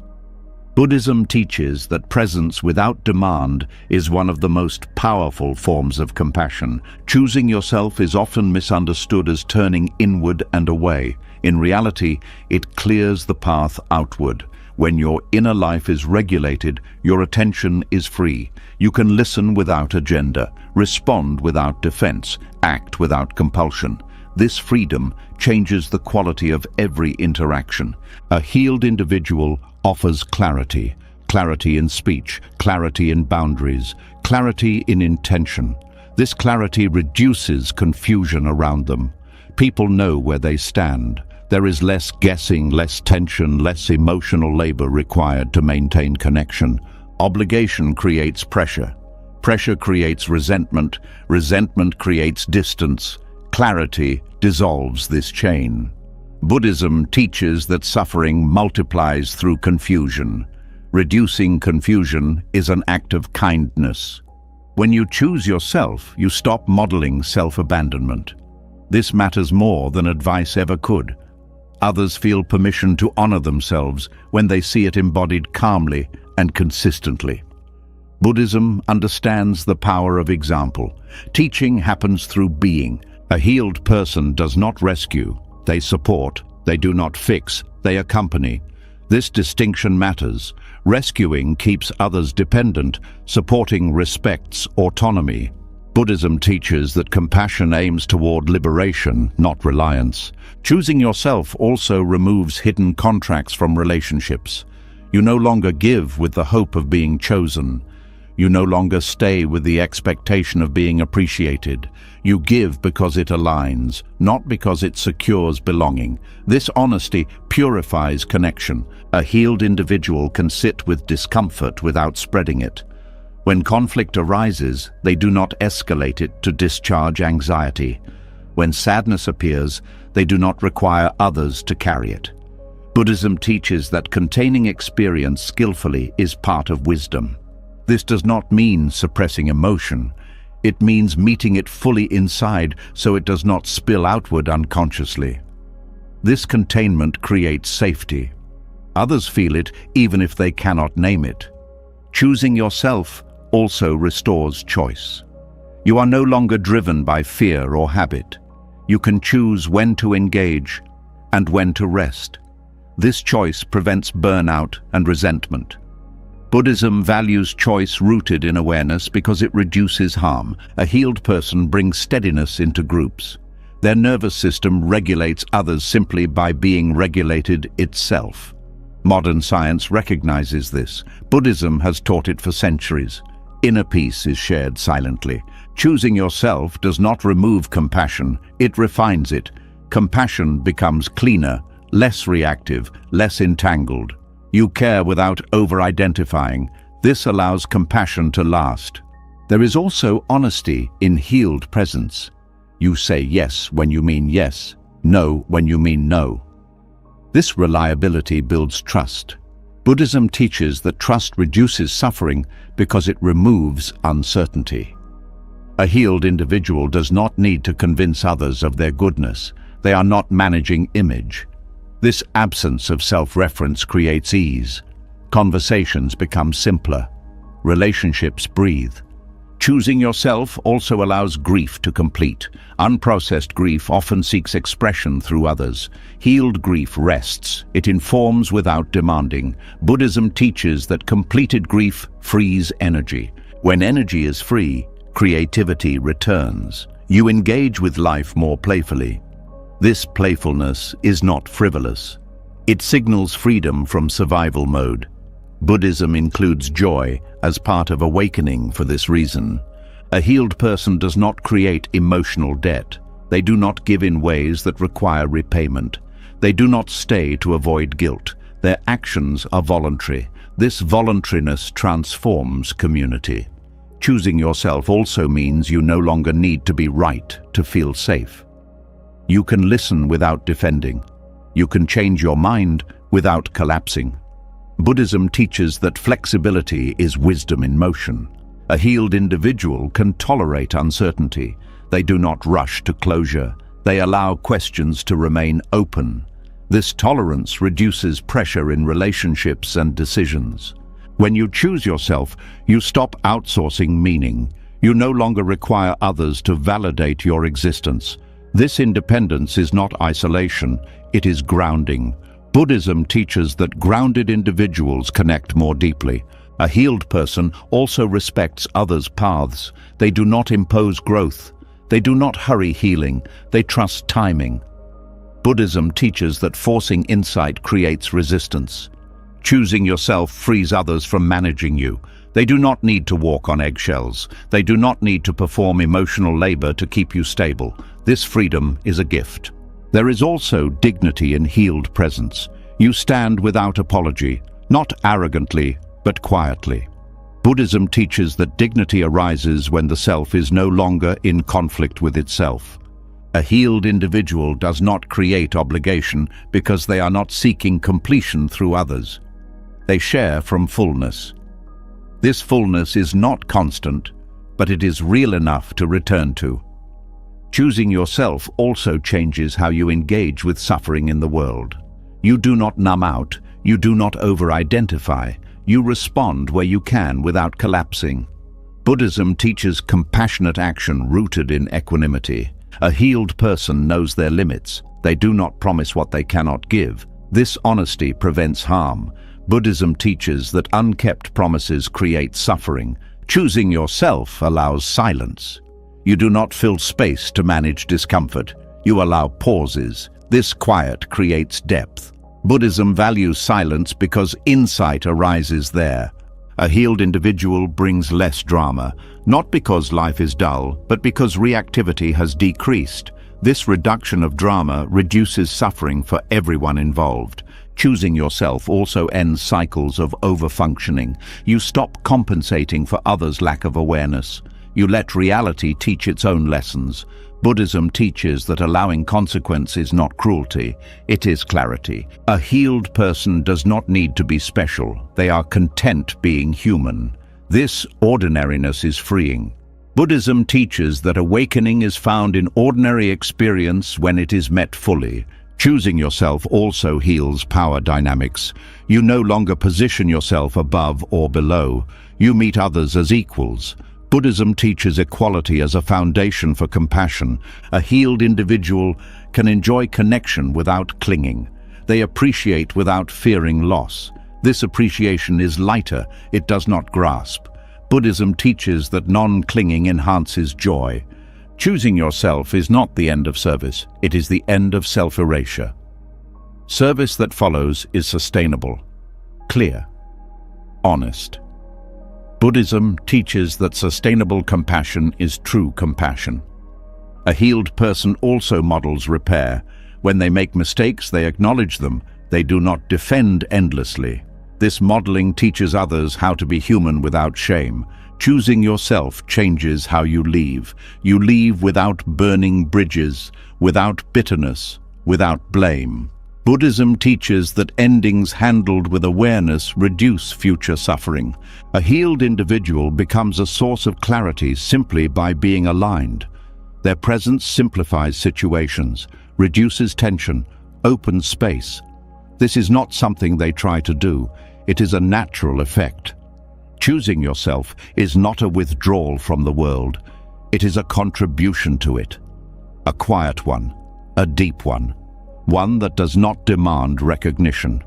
When enough individuals choose themselves with awareness, systems soften, relationships stabilize, communities breathe. Buddhism teaches that collective suffering is reduced one mind at a time. This is the offering. Not perfection, not sacrifice, but presence without obligation, care without clinging, love without fear. And this is where the path does not end, but opens fully into life as it is, lived honestly, met directly, and shared freely. Choosing yourself was never about turning away from others. It was about turning back toward truth. Every layer you explored was not a rule to follow, but a veil to release. Letting go of self-abandonment, letting go of overgiving, letting go of endurance, guilt, fear, and the need to be needed. Each release was not loss, but return. Return to clarity, return to balance, return to a life that no longer requires you to disappear in order to belong. Buddhist wisdom does not ask you to become less human. It asks you to become more honest, to see where clinging created suffering, to see where silence replaced truth, and to understand that healing begins the moment you stop fighting your own inner knowing. Choosing yourself is not selfish. It is how suffering stops spreading. It is how compassion becomes clean. It is how presence becomes an offering rather than a burden. If something in this journey spoke to you, leave a comment with the words, "I choose myself." Let it be a quiet commitment, not for others, but for you. And if this kind of wisdom helps you see life more clearly, subscribe to the channel and turn on notifications. More reflections like this are waiting for you. Walk gently, stay honest, and remember, letting go is not the end of the path. It is the beginning of living it fully.